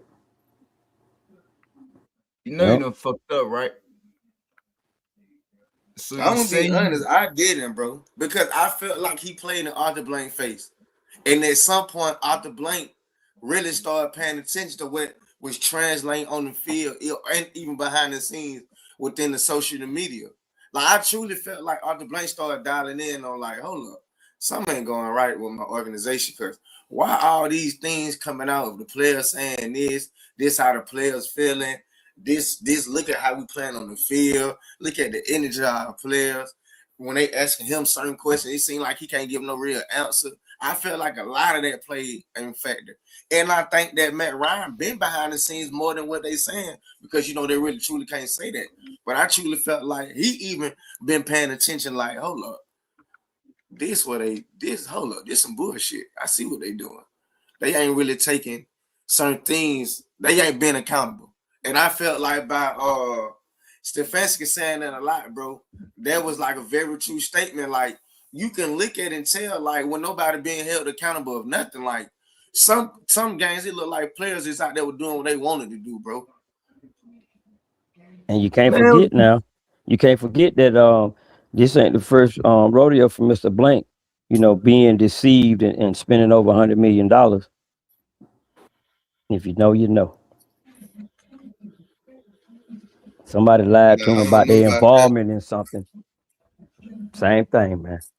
Man, no, you know what it was? Somebody lied to us when they said that they could be a head coach. Hint, hint. Hey, man, he applied. Look, man, we done been over that. He applied for the job. He had the resume. He went in there and talked to them guys, and they gave him the job. No, that was more like of a DEI hire, a nepotism whatever hire. Whatever the case was. I don't give a damn, man. It was a goddamn BEI hire, man. Dude got the job, did what he did, man. We knew regimen, bro. I feel like we got some competent people, man. I don't give a damn. Nobody talking about. I really, truly feel like by just listening to these guys, they understand the game. They got us a good amount of knowledge. They bringing in experience. People not just having one job. A lot of people is diverse on the staff when it comes to the scouting people, coming to the GM, the coaches. And I just feel like right now, man, We just got to see it on the field to see the results we want to see. I feel like all the fucking crying and complaining just need to stop at this point, bro. Like, shit just got to stop. Like, we don't know until we see on the field the product. The front office been shook up, dog. This I've never seen this franchise shook up like this. I tell you one thing. It's like a lot of people scared. I tell you one thing, living up here in AFC North Country where I gotta watch the Steelers twice and Baltimore and Cleveland and Cincy, Stefanski is not it. I can just tell you, why not? Bro, I can just take the year that he won Coach of the Year was some fucking fluky shit. And he pulled it twice. But when you dive into the details as to how he won Coach of the Year, Lamar Jackson got hurt, Burrow got hurt, in both of those. What they got to do with him? In both of those years. Everybody got an excuse when nigga get bro, hurt. like, what the No, bro. I'm trying to hear that shit about another quarterback got hurt, bro. That's why you got that build depth. That's why you build depth. I don't want to hear shit about that. They got nothing to do with Stefanski and his roster. Listen what I'm saying. Depth will save you or to get you fired. Listen depending on how you roll with it. Simple as that. The whole point that I would try and make is this, right? The nigga won it because Pittsburgh been had a coaching problem for the last 10 years. Come on, whatever. He won it twice, bro. He won it twice. Yeah, the first time might have been a fluke, but not the second time. Twice, bro. Two times was a fluke. 2 times is not a fluke. 2 times is never a fluke. 2 sentences, I would tell you exactly how it was a fluke. OG, dog. 2 times ain't no fluke. Come on, bro. 2 times. Hey, look. Exactly how it's a fluke, but you got to promise to be quiet and let me get past 2 sentences. But before you start in the most, come on, dog. We trying to save you, dog. Before you start in the most 2 sentences, you can get away. Listen. You can get away with that shit on the college level. In pro level, ain't no such thing as that goddamn he won it because he got hurt type shit. That's what your goddamn depth is for, bro. Listen, you can slice that birthday cake 1,000 times. Nigga, it's still the same strawberry birthday cake. Ain't no such thing as goddamn he won it because nigga got hurt. That's a part of the league. It's a guarantee. It's a guarantee you gonna get hurt in this league. Everybody know that. Let me ask you a question then. How many games of the AFC North a year do anybody appear on the panel watch? I watch the whole league. I watch every game. I watch everything, bro. No, I got a package. I didn't say. I said AFC North. I was very specific. Hey, bro, just because you stand up there don't mean shit. I'm telling you, bro. I'm so glad you said that too, dog. I'm sick of everybody trying to use all that almost no shit. No, I don't want to hear none of that shit. Bro. You ain't gonna make the point that I would try and make anyways, right? Is the AFC North one of the toughest divisions in the league? Yes or no? Come on, dog. Y'all niggas crazy. Is the AFC North the toughest one of the toughest league in the league? The point that I would try and make. Answer the question. I'm gonna let you talk how you need to talk. Is the AFC North one of the toughest leagues in the league? One of the toughest divisions in the league? Yes or no? Some would say yeah. You never give a full answer, bro. I'm gonna let you go ahead and talk. Go ahead and finish your talk, my boy. Finish your talk. Now, it's literally this easy. The AFC North, you got Joe Burrow, you got Lamar Jackson, and nobody for Pittsburgh because they didn't have a quarterback or a coach. And then you got Cleveland. Both of those years that Stefanski won Coach of the Year, Pittsburgh was just coming off the year that Ben retired. They didn't have a quarterback. Fucking Joe Burrow got hurt. Lamar Jackson got hurt. They came play 1 year after that. The very next year after that one, they both got hurt again. And guess who won the division again? Cleveland, if I ain't mistaken. Okay. And So is that part of the criteria of getting coach of the year? Pittsburgh still has no quarterback, so you could damn near get a win off of them. So Baltimore and Cincy without fucking Burrow and Lamar might as well not even be fucking teams. Like, it becomes battle of the bums. Somebody has to win it. How many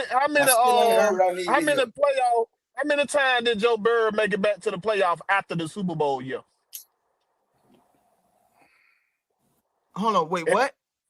How many times did Joe Burrow make it back to the playoffs after that Super Bowl year?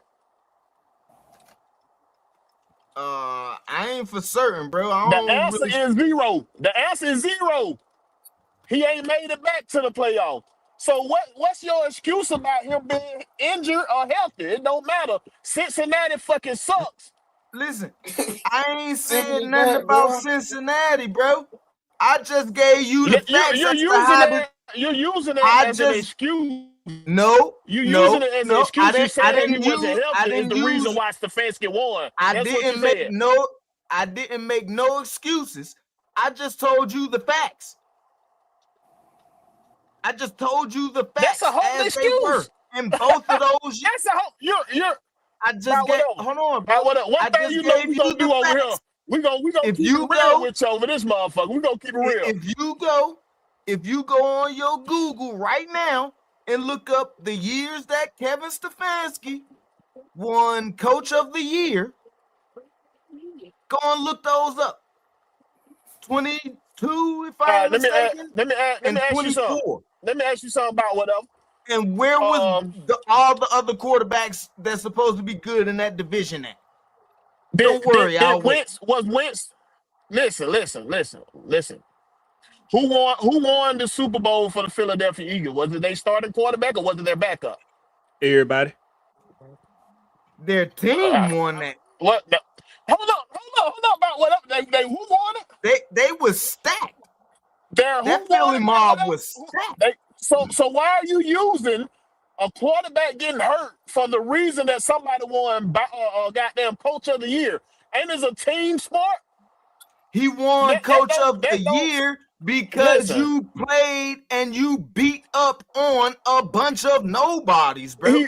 And to the guy how many teams are in the AFC? See them screaming for him to fire him on the standalone Thursday night game? How many teams are in the AFC? How many teams are in the AFC about whatever? How many teams are in the AFC? 16. So was all 16 teams, all 15 teams, all they started quarterback were injured? Hold on, wait. Because you don't win Coach of the Year by division. You win it by conference. It's called AFC Coach of the Year. You win it by conference, not by no damn division. So was everybody else injured? Bro, this shit ain't making no sense. You know, one thing you know this about shit don't make no sense. Whatever. One thing you know about us over here, we gonna keep it real with you. Gonna keep a thou wow. We gonna keep it 1 thou wow. It's a conference award, not a division award. So for your argument to work, that means everybody in the fucking conference had to be hurt, and this man won it. No. When did you hear me say that everybody in the conference was hurt?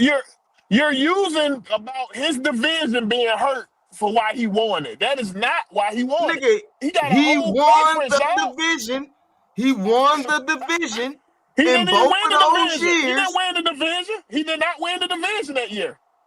He was second in the division. He was second in the division that year. He did not win the division. If I ain't mistaken, behind Pittsburgh. And that was that's what I'm saying. That's what I'm saying to you. It was all three of them teams was above 10 wins. All three of them. With the injuries and everything. All three of them was above 10 wins. And he still won Coach of the Year. You can't downplay the award. It's a conference award. I ain't downplaying no award. What I'm saying is it sounds like it, bro. It sounds like it downplayed. If you as an NFL team, you go out and you play a high school team, nigga, you're supposed to beat them. And if you don't beat them, okay, if you don't beat them, it's a bigger indictment on you. Oh Lord Jesus Christ! How many games do they play in the division? About whatever. I think every team played 8 games in the division. What the fuck? What? Fuck. No, 6. Okay, hold up. So they play 6. How many more games do they have to play?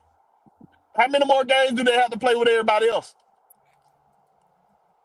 It's other games outside of your divisional games. That's what I'm trying to get. That's what I'm trying to get at with you, Black. But your divisional games mean the most.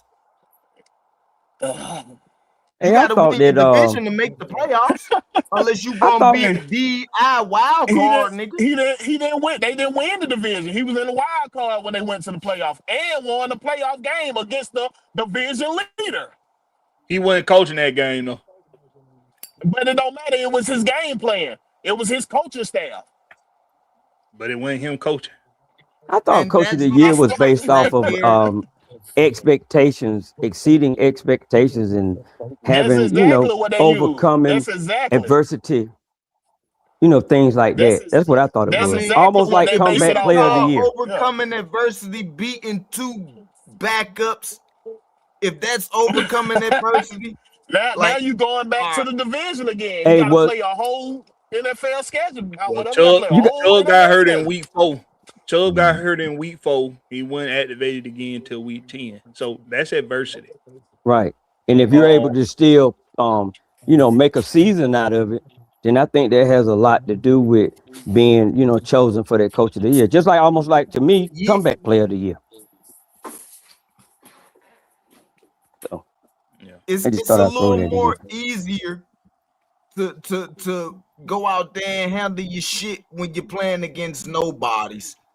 But Van Pelt was calling that game, that playoff game, because that's his offensive coordinator. Van Pelt was calling that game. Yeah. He was calling the game that Stefanski put out. And we got Van Pelt on his team. So Van Pelt. They ain't talking about Van Pelt. Who the hell is Van Pelt? Yeah, Van Pelt. Now, granted, but that's what. My bad. Let me say this real quick. But that's why I say this the season of unfinished business for a lot of these people that's taking on these new roles here in Atlanta. Go ahead about whatever. Go ahead. Hey, Georgia Clay Dre, if Tomlin's such a good coach, why the fuck he don't got a job yet? And why the fuck he don't got a coaching tree? Who? He ain't got a job yet because he don't want one yet. Because of the fan base. No, why he don't got a coaching tree? Pittsburgh hold the rights to his goddamn, so they can't nobody get Tomlin unless they trade for him. So Tomlin walked away. He stepped down. That's what contract is still valid. That's what Pittsburgh told him to do. Hey, bro, we gonna end up firing your ass if you don't step away. If you don't step away, we gonna end up firing your ass. Larry, hold it down. Yeah, boy, be smooth, man. All right, sir. Yeah, that was a mutual move right there, man. Man, it wasn't mutual. Man, his fate was sealed on that Thursday night game when the whole fucking city was on the standalone game and they screamed "Fire Tomlin." And that shit went viral. That's why he was made to step down, because stupid ass fans. We forget about the times that he had no quarterback but still led these motherfuckers to the playoff. That man, he got a goddamn resume. You can't knock off his resume. He got a resume. He ain't won with goddamn teams that he ain't have no goddamn talent. But man, you know how many times we would have loved to go to the goddamn playoff. He playing in one of the toughest divisions in the league. The AFC North is one of the toughest divisions in the league. Anybody around the NFL will tell you that. He stayed competitive. Bruce Arians came from under Mike Tomlin. Who? Bruce Arians. No, but Bruce Arians been out for a minute. Bruce Arians went and was the OC to Mike Tomlin. He was the made man before he came to Pittsburgh. In fact, he was offered head coaches spots prior to coming to Pittsburgh. He turned them down to come and play with Ben Roethlisberger. Brian Flores come from on Mike Tomlin. Mike Tomlin don't got a coaching tree, bro. Are you sure? What in 19? What he coached 19 years? He don't have a coaching tree. We're gonna look. I guarantee he got coaches that's still out here. Listen, you want to bet some money on it? I can't bet no money on something I ain't researched. I gotta go research shit first. Hey, listen. I gotta go Terrell research. I don't know too much about James Harrison got a whole podcast and broke this shit down, bro. The nigga don't got a coaching tree at all, Harrison. I ain't saying shit. James Harrison talking about this nigga made James Harrison. He gave him the chance. Crazy. This Undrafted. nigga made James Harrison, bro. What you mean? Undrafted free agent. He gave this nigga opportunity. He made this nigga. I don't want to hear shit James Harrison got to talk about. Bro, Dick LeBeau made James Harrison. You tripping? Huh? Who you think let him on the team undrafted? Did Tomlin not bring him in, bro? Did Tomlin bring him in or not? No. Oh, my Lord Jesus Christ. Tomlin didn't bring him in. Lord Jesus Christ. I don't think Mike Tomlin brought in James Harris. He did. How long y'all think Mike Tomlin been coaching? Bro, Mike Tomlin been coaching here in Pittsburgh since 2007, bro. The year I moved here. How long has James Harrison played in the league? Since 2006. Listen, it's literally this easy, Hold on, bro. No, he did. He joined Pittsburgh in 04. He became a starter in 06. My bad. Wait a minute. Not a starter, but a reserve role. He joined in 02. Who you talking about, bro? James Harris. Super wrong. 02, 03. Bro, I only know this because. Hold on, wait a minute. I need something a little more sustainable. I don't like it. That don't look right. James Harrison. Let's see. Yeah, he got 2002. He was undrafted. Yeah, undrafted. I know he was undrafted. He got cut. He got cut. Like I said, Mike Tomlin made that man, bro. He brought him back. Mike Tomlin did that, not no goddamn body else. Mike Tomlin made this man. He came back in 04 though. Mike Tomlin made this man though with that defense. Mike Tomlin wasn't there yet when he came back. Mike Tomlin came to what, 05, right? Mike Tomlin came in 05, right? No. So let me think and see what Mike Tomlin, because they were saying James Harrison was like a bust or some shit. They ain't think James Harrison gonna be shit. Let me see when Mike Tomlin came in a bit. I remember that shit because I'm a football connoisseur now.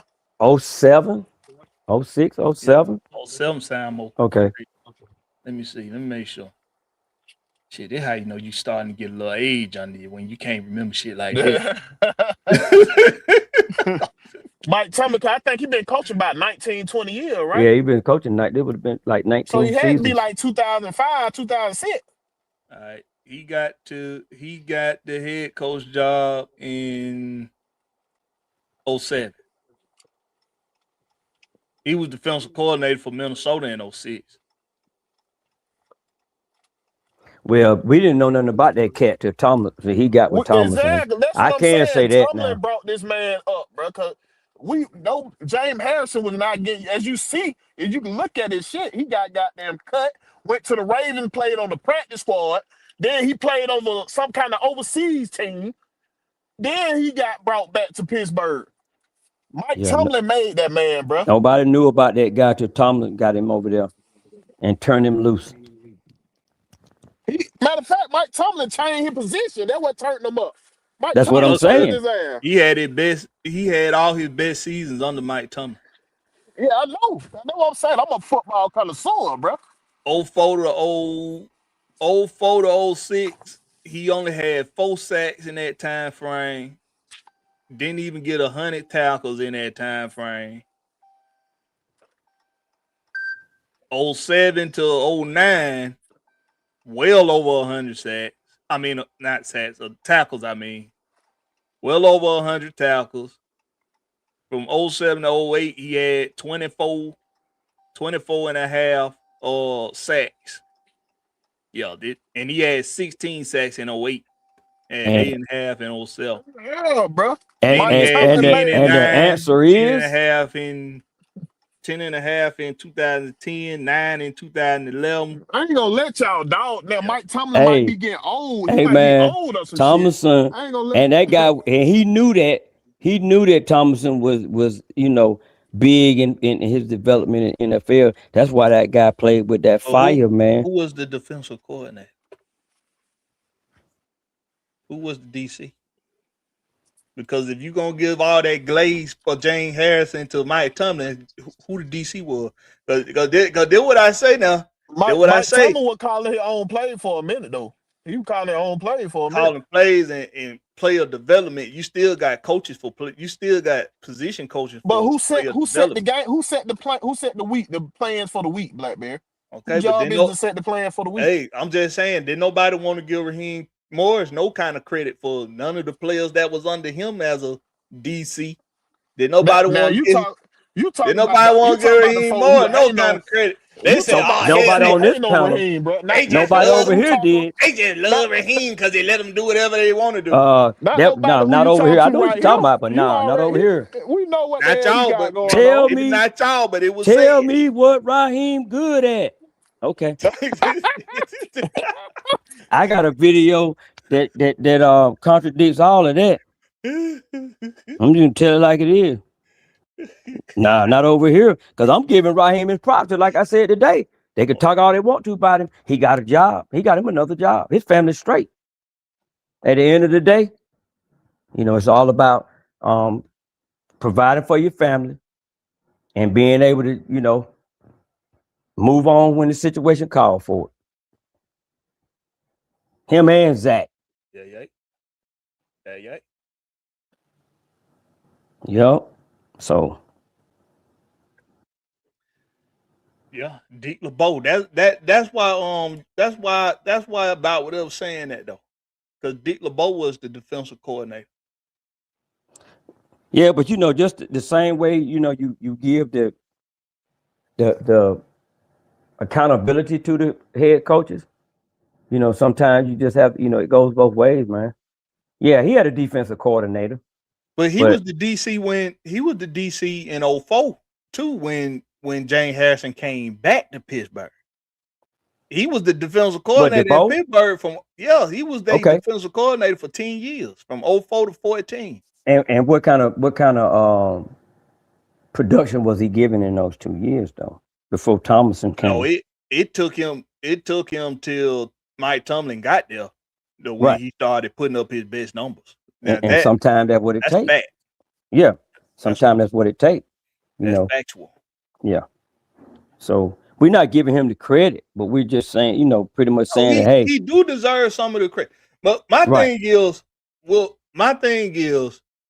we quick to give one coach all the credit and forget that there's other people that played a part in that player's development. You got the position coach. You got it's for linebackers. Defensive line coaches have a lot to do with linebackers development too. But see, that's something that's not talked about a lot amongst a fan base because that's getting too deep into the game for a lot of folks. But I learned just as much about attacking the line of scrimmage and attacking at the point of the snap from the defensive line coach more so than I did from the linebacker coach. Most of what I learned from the linebacker coach is closing on the ball, knowing how to knowing my techniques on knowing my techniques on my dropbacks. But that's what I'm saying. It's more than just Dick LeBeau. It's more than just Mike Tomlin. It's other coaches involved in that player's development. It took a combination. It took a collaborative of people for that player to become who they ultimately became. Right.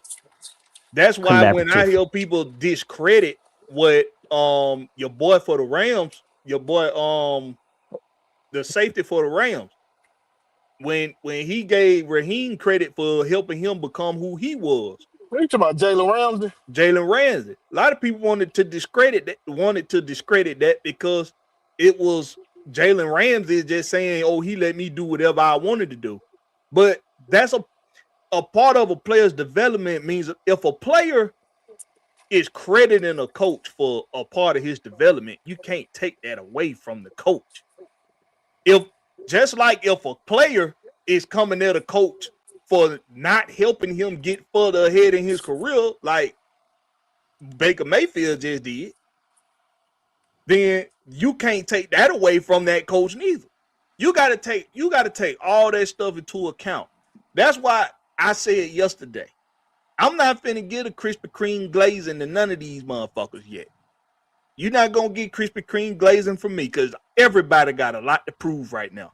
Boy, you had me rolling, boy, when you were saying that. But I was laid back, boy. I was rolling. I'm not finna Krispy Kreme these some bitches yet. I'm not finna do it. The hot sign ain't on. You'll get the. So you saying you Krispy Kreme glazing niggas? That's what you saying, Blakberry? I never said that. You said I'm not gonna give no Krispy Kreme glaze these niggas right now. That's what I said. You said right now. I'm not finna Krispy Kreme glaze these. Maybe later you got there. Once you get a glass of milk, you gonna glaze them niggas. I don't drink milk with my donuts. Oh, my bad. Coffee. You gonna have you some coffee and glaze them nigga out. Wow. That's too much reflux. I can't. That's too much reflux. But I listen. Hey, I don't give. You set yourself up for that shit, nigga. Hey, I ain't got to pause. Like what you said. What you say, Will? You 38, 39 years old. I'm 39. Ain't no goddamn pause over that way. I said what I meant. Ain't no damn reading between the lines. Hey, see your old lady over the way and let her tell you if I'm gay or not, motherfucker. Sit over there. Oh, man. Come on, man. Let's see if she make it back home. Let me see if she come to your motherfucking ass, nigga. What you talking about? She ain't coming back. Oh, man. Oh, if that happens, she can't come back no way. That's a done deal. Shoot, that's a done deal. You know when she get over there, hey, she gonna have some suitcases with her. Hey, some dudes get off on that shit, bro. You remember that shit? What was that shit called? That Will Ferrell movie. That Will Ferrell movie that had Andre 3000 when they were playing basketball. You know when he had Will Ferrell had the basketball league, and it had Woody Harrelson in it, and Woody Harrelson. I can't think of the name, but you talking about what Andre 3000? It had Andre in it, and damn, what was the name of that? Semi-league, I think that's the name of it. Semi-pro. Okay, Semi-pro, semi-pro, yeah. And that motherfucker Woody Harrelson was fucking old dude girl, and old boy was up there getting off on it. Like, oh man, that's my favorite player with my girl. Oh man, yeah. He up there on the caddy. Come on, so don't let me stop you. Don't let me interrupt. Right. On that Diddy and Cassie. Yeah, talking about sending him to the store. Yeah, okay. Ain't no way, bro. That's why I told you. You remember Talladega Light? That nigga staying in his house. His old lady ain't got there. He staying in the house with another nigga and shit. Hell no, bro. Ain't no way. Yeah. Come on, man. You gotta be careful with some of these dudes, bro. Some of these dudes get off on that shit. They do now. Man, brother, Blakberry sleeping with my old lady. Man, I'm Blakberry's favorite. I'm his favorite fan. Give it to her good, Blakberry.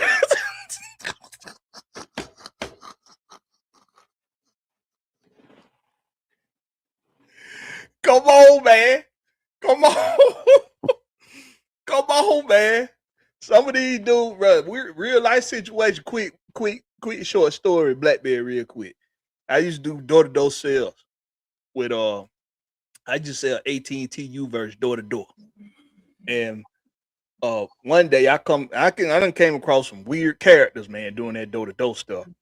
But I come up on the house one day, man, and it's a nice house in a real nice neighborhood. Dude got nice cars out in the driveway. I done sold them on the service. We sitting down at the table. We on the phone with the rep. Income is white. White guy. Wife come in. Man, bad. One of the baddest sisters I'd have never seen in my life came walking through that door. Business tight, had on a business suit that fit just right. Hips, ass, all that. Just everything poking, right? I said, I'm looking at him like, the white boy done got him a nice little fine ass sister, boy. It was a nice black looking black woman and all. And then, but I'm being professional. I'm on the call. And while they got us on hold, he give me a little tap on the shoulder, like, hey man, you see my wife? I was like, yeah, man. Oh, I said, yeah, I spoke, man. I'm very respectful. He was like, no. He's like, what you think? And I was like, what you mean? Like, will I hit it? No, he like, what you think? You think she nice looking? I did well for myself, right? I was like, yes, sir. Yes, sir. No, you got your nice wholesome wife there. He's like, he subtly leaned over to me and said, hey, you look like you can handle it. I'm like, in my head, I'm like, yes, sir. I most definitely can and will. But I was like, excuse me, sir. He said, yeah, you look like you can handle it. He was like, I'm gonna be honest with you, bro. She a little too much for me. She she love me. I love her. We in love. We married. Like, hey man, I want to satisfy my wife. He's like, I wouldn't mind letting having a good time with my wife. I was like, what? Don't mind you. But wait a minute though. But I thought about it, and I was like, yeah, that nigga might be wanting to watch that shit or something. I was like, nah, sir. I'm good. I don't do that. I was like, nah, I don't do that, sir. Because it was too freaky. He definitely wanted to watch, bro. He wanted to watch. They like wanted that, to bro. watch, They like that. And if they want to watch, they want to do more than watch. They want to try to get in where they fit in too. And I'm like, nah. Nah, then you knock his ass out. That's just that simple.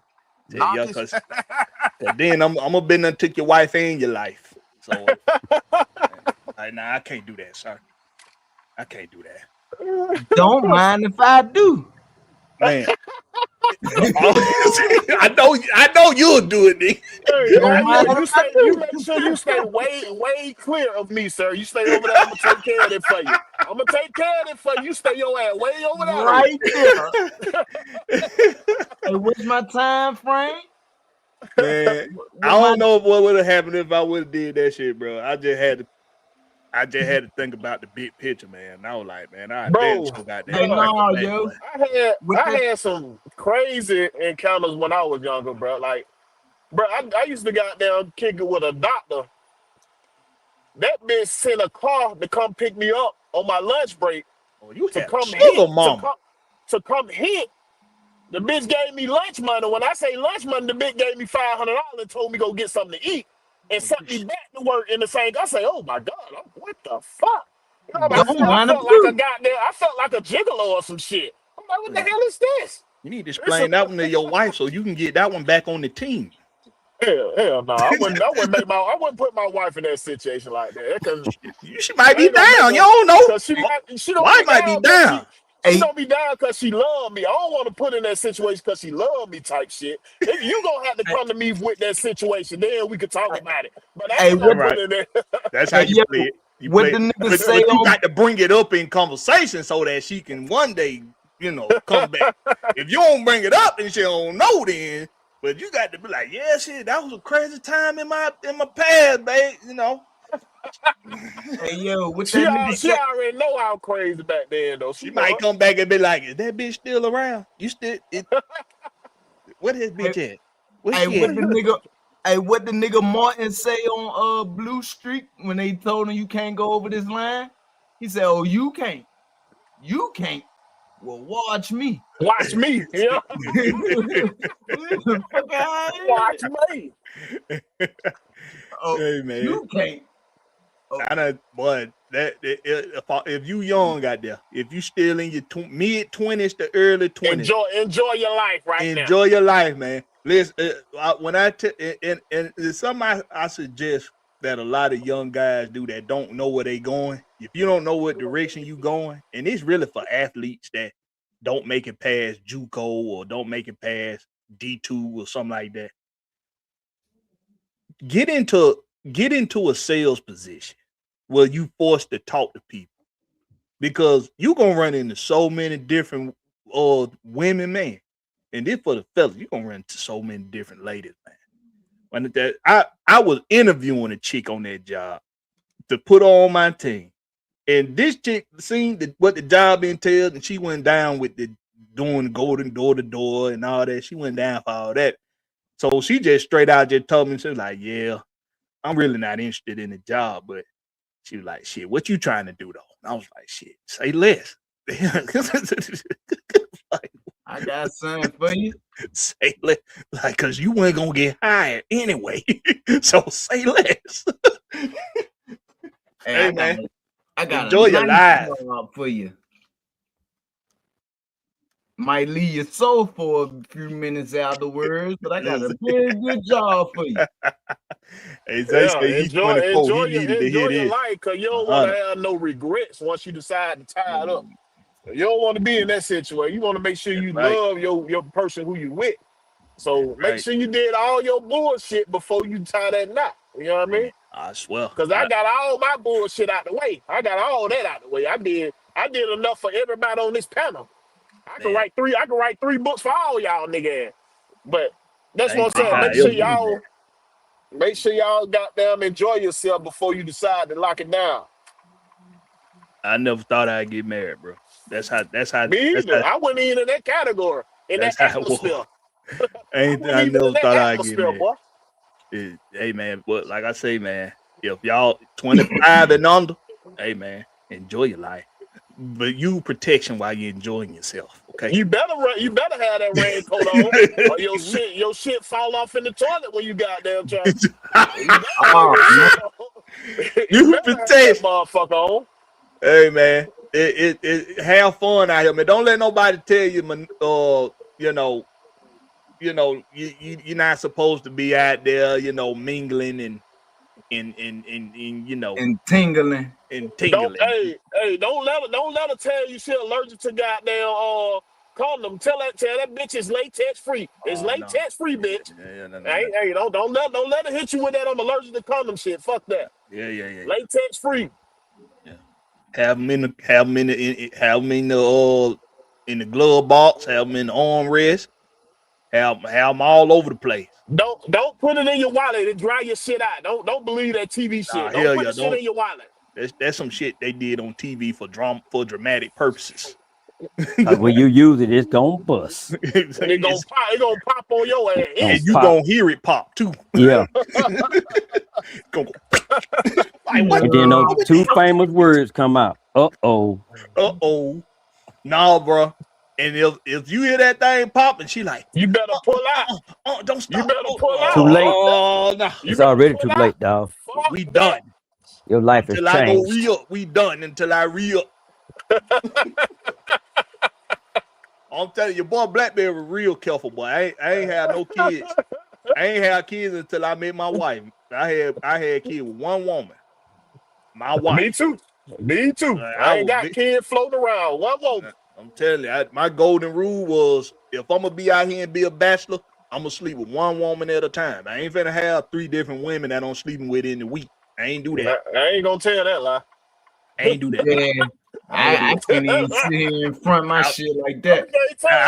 I might have did it a few times, but I didn't break my rule more than 3 times.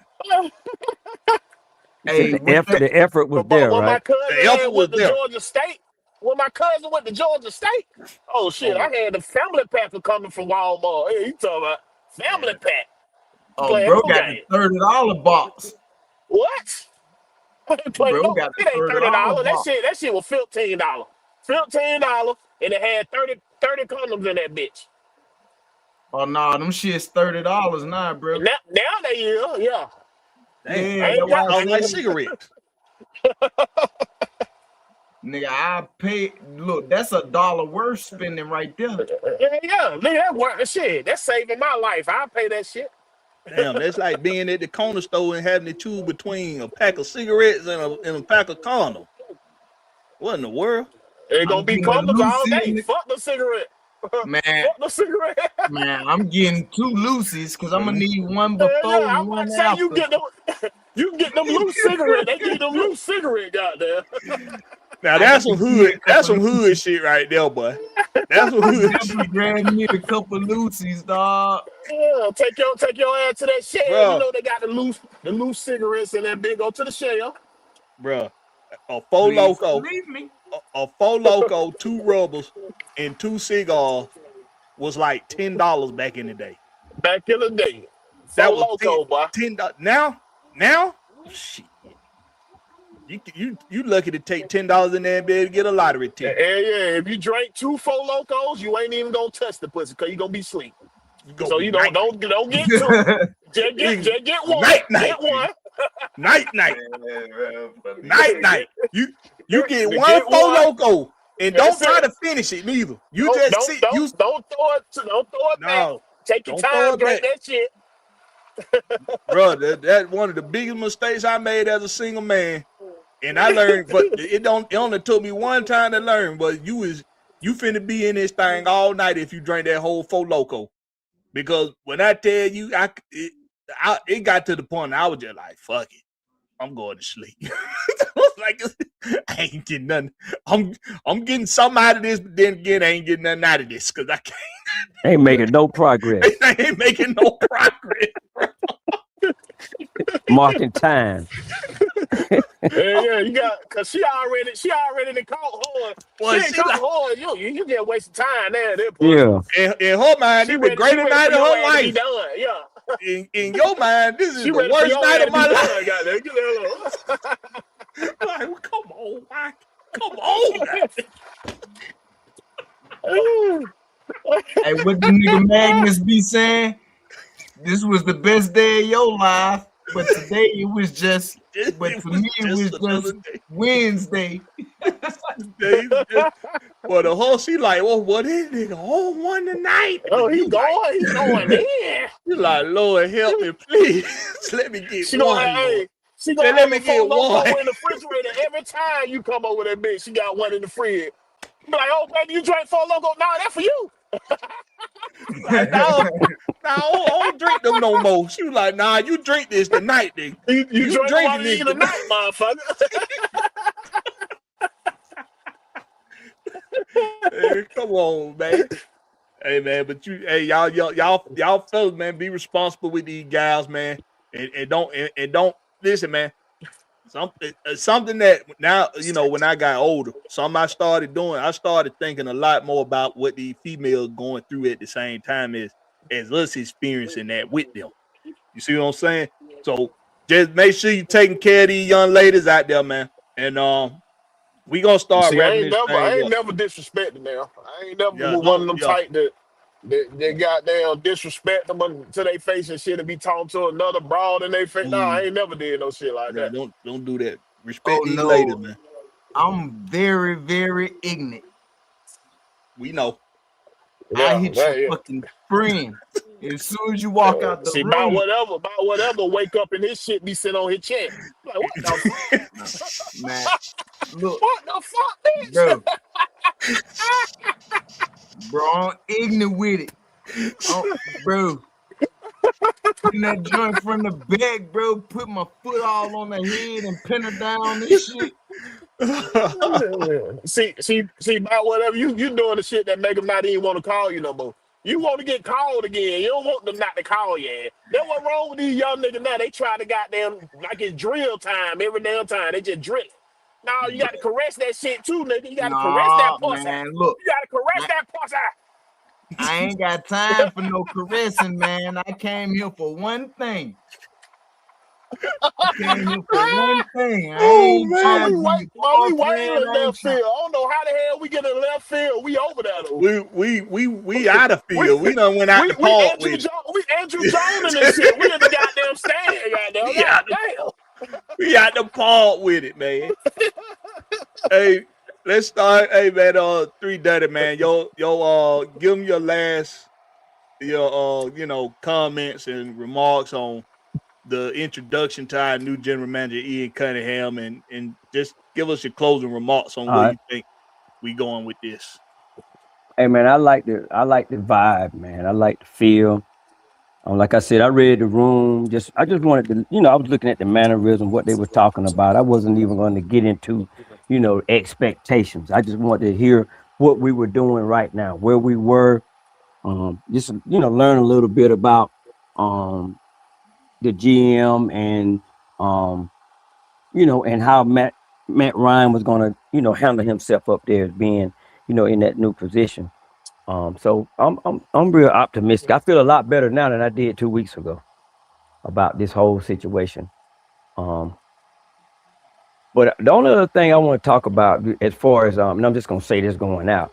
I was looking at everything, right, and I want to say something to the fans that was in the chat. We had a lot of positive stuff going on in the chat, but then we had a lot of negative stuff going on in the chat too. And I felt kind of embarrassed because not only Falcon fans watching that introduction, you got people all over the league was watching that introduction, and with some of the stuff that was being said in the chat, we got to do a better job as fans, man. We really do. Bring some more positivity back to the city, man. No matter what the situation exactly what is. you're talking about too. Yeah, I mean, I'm like, come on. And then they click, they rage baiting and all of that, and I know who it is. It wasn't just the one dude; it was two dudes playing off each other, and they in the same clique. You know what I'm saying? Well, but it's cool. I'm gonna say it. I'm gonna go on and say it. I don't give a fuck. That motherfucker ski, whatever the fuck his name is. Well, all that. He a troll. But see, he trolling. He saying he in high school. He ain't in high school. He a grown man. Yeah, talking about a white coach taking over or Come on, whatever dog. the hell he was saying, man. Keep that white black shit away from me. Okay. And keep it away from my team too. Right. Punk ass niggas. And I was like, come on, man. We don't need that. Then but look now, and I, I can't put my finger on it, but they had a partner in crime in there. But I'm gonna let that do what it do. But with that being said, man, hey man, again, another great fan speak. It all went good, man. And I'm glad this was one of the more milder fan speaks. And that says a lot too. That means that all of us have took that deep breath. We done let the air out. We're not holding our breath anymore. So we just gonna, we're gonna stick with it and see what we got. Hey man, one more thing, Big Will. I'm with you on that luck thing now. I'll tell you about that next week. I'm with you on that. I am a boy about whatever. What you got? Oh man, look, man. Despite the shit I say, man, I'm all in with my squad, man. I don't give a fuck which way it go. I just got stop betting 4 on them games. motherfuckers. Stop betting on them. I just got 4 games that we need circled. Collective. He can't help himself. That we got. I got 4 games that we need circled on our schedule this year, man. And how much you got on them games? I ain't got none right now, but we gonna find out soon enough. Keep it that way. Keep it that way. Don't put shit on it. But did this, right? Both of them fucking sad ass Carolina games. And both of them fucking Skanks games, dog. Other than that, man, I don't care. What about all the other games? I mean, I want us to win, but I ain't as high on Stefanski as a lot of people. I don't mean to be a Debbie Downer. I just seen this movie before. I'm just mad that we got a star in it now. You seen it before, called Bill Belichick. Nah. I ain't thinking that's the move. I'm talking about this guy, Kevin Stefanski. Hey, I got another story about him when he first got there. I tried to take his job. Huh? Yeah, I called into the Cleveland office and tried to take his job when they first tried to hire him. God damn, that's hatery. That's being a hater. It is fine. That's that hateration. Don't need no hateration. Holleration. Hey man. Alarm clock. Somebody got somewhere to be. But I'm gonna cut it short, man. You know, man, I'm here for it all, man. Anytime my dog Blakberry Will in this motherfucker, you know I'm gonna be somewhere. For sure. You smell me? Who next up? Who next up? You? Oh, me? Oh, shit, man. Y'all, man, like I've been saying, bro, let's just get an opportunity, man. Matt Ryan did his cooking. Let's see what the food taste like. Let's see what the food taste like. Let's see if the general manager gonna do what he need to do. Get this depth up in here like he say he was. And let's see can Stefanski goddamn develop the talent that he bring in. Hey, man, I can't wait for the season to crack off. They damn sure gave us some content to talk about this all season. And, man, bruh, follow me at Will the Georgia Reaper on Twitter and on YouTube. Catch me Wednesday nights on everything Atlanta sports. And whatever AFN got going on, you know, if I got time and they drop the link, I'm up in that thing. You already know.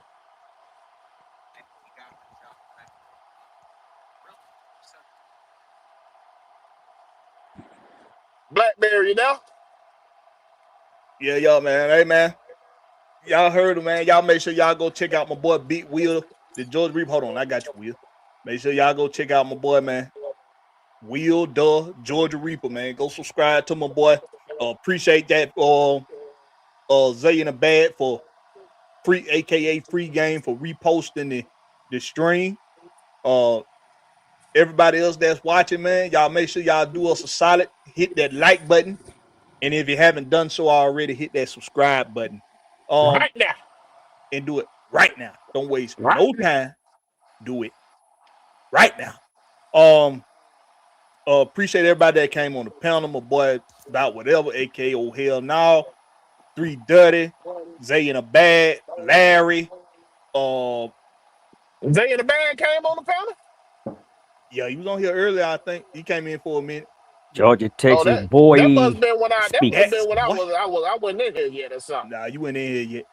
Gax boy. Got them Gax boy. Gax up in here. And y'all make sure y'all go check him out too. He a new up and coming content creator on YouTube. Go check out my boy. He's doing good too, man. He's doing good, man. Doing his thing. Yes, sir. Y'all make sure y'all go subscribe to Gax Boy Speaks on YouTube, man. And everybody else that came on the panel, continue to send your prayers out for our boy Silk Legacy, aka Deshaun Coswell. Yes, sir. Hey, man, and the ICU still tuning in, man. Boy. Hey, man, prayers up, my boy. Get well soon. Get well soon, bro. He real with it. Get well soon, yo. That's crazy, yo. The only other dude I know who was doing it like that was William Amy. William Amy was in the hospital doing the same thing. Pink slip Willie. William Amy was on he was on everybody in everybody chats, on everybody platform. With tools in his nose. Tools in his nose. Hell yeah, bro. Appreciate that love, man. My boy. That's love. That's real love. As content creators, we gotta appreciate things like that, because while content creator can sit up and say, hey, we do this shit for you for free. We do this shit for you for free. All we asking is for $1.99. While content creator can sit up and do that, these people don't have to take the time out their day to give you no kind of support. Yeah, no, they gave you the most valuable shit. It's time. Time you can't get back. Money you can get back. Time you can't get back. So true. I sure appreciate when somebody going through something like what they're going through with a health scare, like my boy Silk Legacy, man, and still showing that love, man. I appreciate that, and I will not take that for granted. So let's continue to send our prayers out to my boy. Let's go ahead and get it. Hey, man, we finna wrap this up, man. Y'all will see us again Thursday night for the Rex Pit, 8:00 p.m. Eastern Standard Time. This has been Fan Speak, where we do it every single week, and we do what, Big Will? Drop the motherfucking link. Home team. This been the home team. I'm Blakberry. That's Blakberry, no C, just the K. Catch us on the flip side. And shout out to Trey. Peace. I like this.